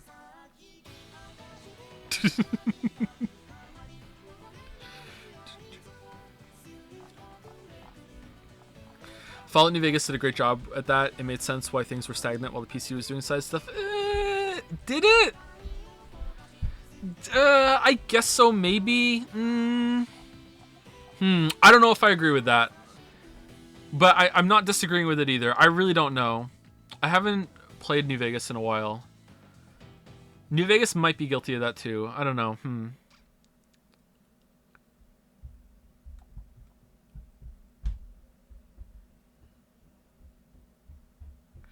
As a writer, there are times when I do thesis writing intentionally where the narrator starts by spoiling the end of the scene to hook the reader into that scene, and by the okay, that's not what I'm talking about. That's framing, man. Like that's fine. Yeah. That can be. I do that too. That can be great. Yeah. I'm okay. So that's throughout a whole scene. I'm specifically talking about like something that's condensed or constricted to just one paragraph. So when your paragraph starts with a sentence that is a summary of the rest of the paragraph, that is the only thing I'm talking about when I'm talking about thesis writing and why it's bad in virtually like every case. In terms of a scene, yeah, for sure, that definitely has merit.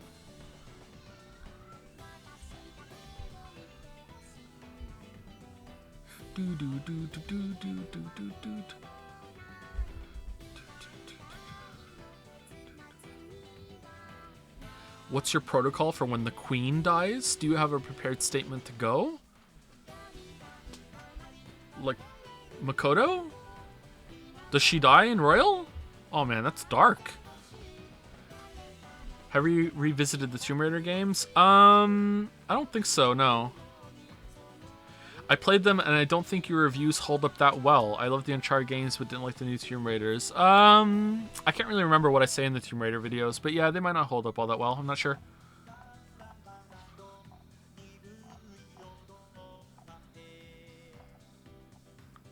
Best weeaboo game you've ever played?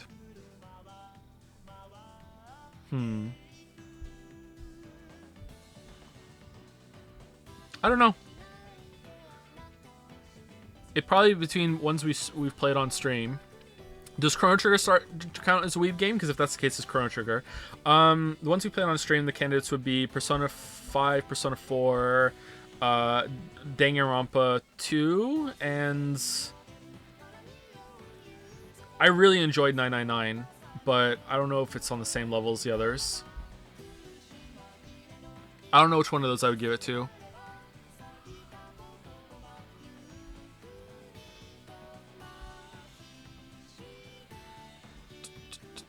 Did you know that Kentucky is the only U.S. state that starts with a K? Kansas is not a state.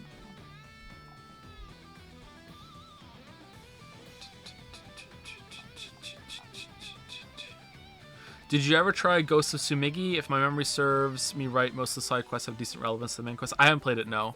I heard good things about it, though.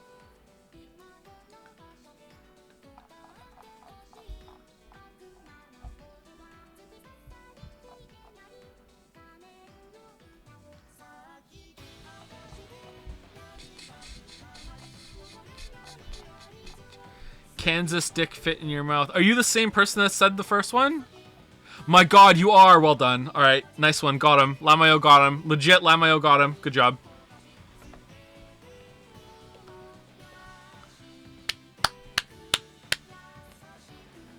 You know, for that, let's play the game.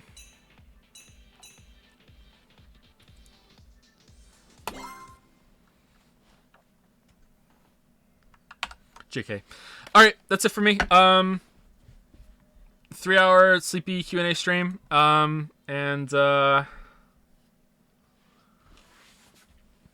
If we do stay to play later, I'll come back. But I'm not promising. I'm not gonna announce it ahead of time. I'll just show up and we'll start watching it.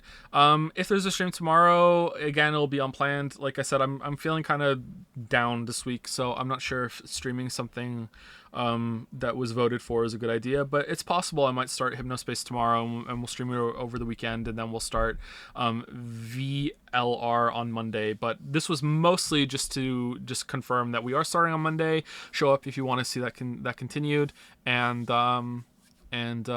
that's it. Yeah. Any questions I missed before I go? On that note, thank you for making the Oberdin video and for the warnings early. Yeah, you should definitely play that, not watch the video. Like, come back and watch the video later. That game's great. One of the best games. Thoughts on being a villain? It feels so good. The fun games will cheer you up, so I have a good idea. Oh, I'm not down in that way. I'm down, like, energy-wise, which is weird because I'm getting way more exercise. I don't know, I'm just really sleepy. It's been, just some bad sleep. I had the spider dream again the other night, and the spider dream always freaks me out. I'm in a place that I've never been before. I'm in like a hotel. I'm staying at a hotel, or like I'm going through a house that's kind of like an amalgamation of all the different kind of apartments and houses I've ever lived in my life. I moved around a lot when I was a kid, and then all of a sudden I'll just notice that there's like a lot of spiders in the room, but they don't look like spiders. They look more like they're curled up spiders, so they're just kind of like furry balls, as funny as that sounds, but they're huge, and all of a sudden I realize they're all around me and I can't move, and I really don't like that. This time it was like in a version of our basement, and I was all freaked out, and I was telling Lily in the dream, I was like, how am I gonna go downstairs and stream and do my work if I can't go in the basement because the basement belongs to the spiders now, you know, like, and they're huge gigantic fucking spiders. And yeah. And then I think it got messed up with some of my memories from playing Resident Evil, because I went to touch one of them, and like it put like one of the what's her name, Lady D's daughter's bugs in my hand, but it was much bigger. It was only one, and it's like this big huge kind of like woodlouse kind of thing just went up my hand and burst out of my finger, and like it hurt. Like you feel pain in your dreams, man. Like it hurt. And that's what the dream I had the other night. Not good.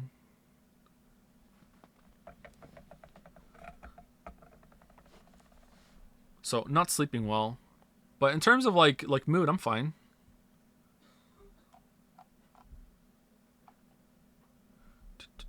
So the Patreon Discord role is going to be a real status symbol of S variety forever. Yeah, it seems like it. Yeah, I don't think I'm ever going to take it away. There's no reason to, really.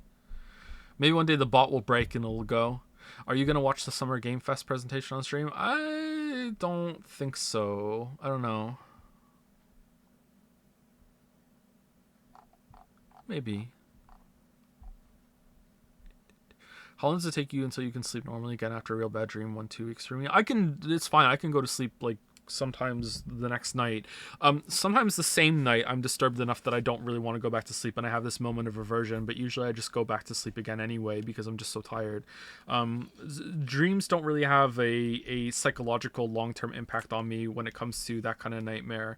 Although there have been times in the past where I've had dreams where I remember one time I had a dream before we had kids that I had a kid, and then the kid died, and in the dream, and that fucked me up for. I felt sad for like at least a week, and I don't know if that's gonna come across as too sensitive or too insensitive. You know, if it was just like, wow, it's just a dream, Joe. Why are you upset for a week? Or wow, you were only upset for a week. Like I don't know, like that kind of messed me up because it felt very very real.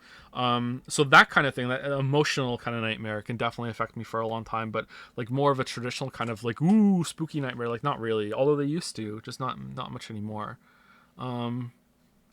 Like I don't know. Tips for falling asleep for someone with insomnia. I have none for you. I've tried almost everything and none of it works. I had some fleeting success with the counting system where you have a count. I can't remember if it's like you count to 4 inhaling, hold for 2, and then count to 4 exhaling. I can't remember what exactly. You can look it up if you want. It's not 4-2-4. It's something else. And I had some limited success with that for a while, but then it stopped working. There's another kind of technique where you imagine that your body is like a robot or a house, and you're turning off the lights or the power to all the different parts of your body. So you think of like your feet turning off, and then your legs, and you work your way up from your toes all the way up to your head, and that apparently works for a lot of people. It doesn't work for me. The breathing did for a while, but not anymore. I had some success as well with listening to ASMR videos, but in another language. English, I would focus on what they were saying. So I would find different one of those, and I would listen to them, and then I would kind of get very very sleepy, and then I would take the headphones off, and I would find a way of find it easier to fall asleep after that. But again, I got used to that, and I kind of adapted, and I feel like my insomnia kind of learns and just tells me to fuck off when I think something's working. So I don't know. Wow, I wonder what language it was, Joe. It was Greek, actually. It was some Greek lady, or I assume it was a Greek lady. She was speaking Greek. Reading used to work for me. I wonder if I could get on like a cycle. I wonder if I could cycle between them. I don't know. There's also no talking ASMR. Yeah, but then I have to have like a screen in front of me. I guess I could have the tappy tap ASMR, but that doesn't really work for me. I need the visual. One of something that works on me for ASMR, but I don't know if I actually experience ASMR or if I just experience like relaxation, because I don't really feel like I get tingles. I feel like I just kind of get a little hypnotized, just a little bit. But when they have when they're putting something in front of your eyes on the camera, or like follow my finger as it's moving around, that sort of thing, that works on me for getting me more settled. But then I have to scream a screen in front of me. So yeah, doing all right. I'm doing fine, just not sleeping well, but apart from that, I'm doing good.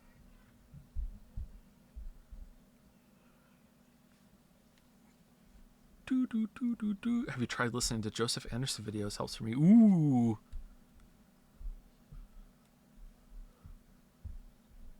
Not sure if compliment or shade.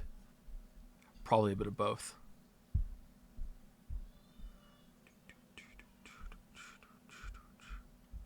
You know what? Let's play the game after all. Let's go. I feel bad. I feel bad that I did this. Let's go back in. Here we go. Here we go.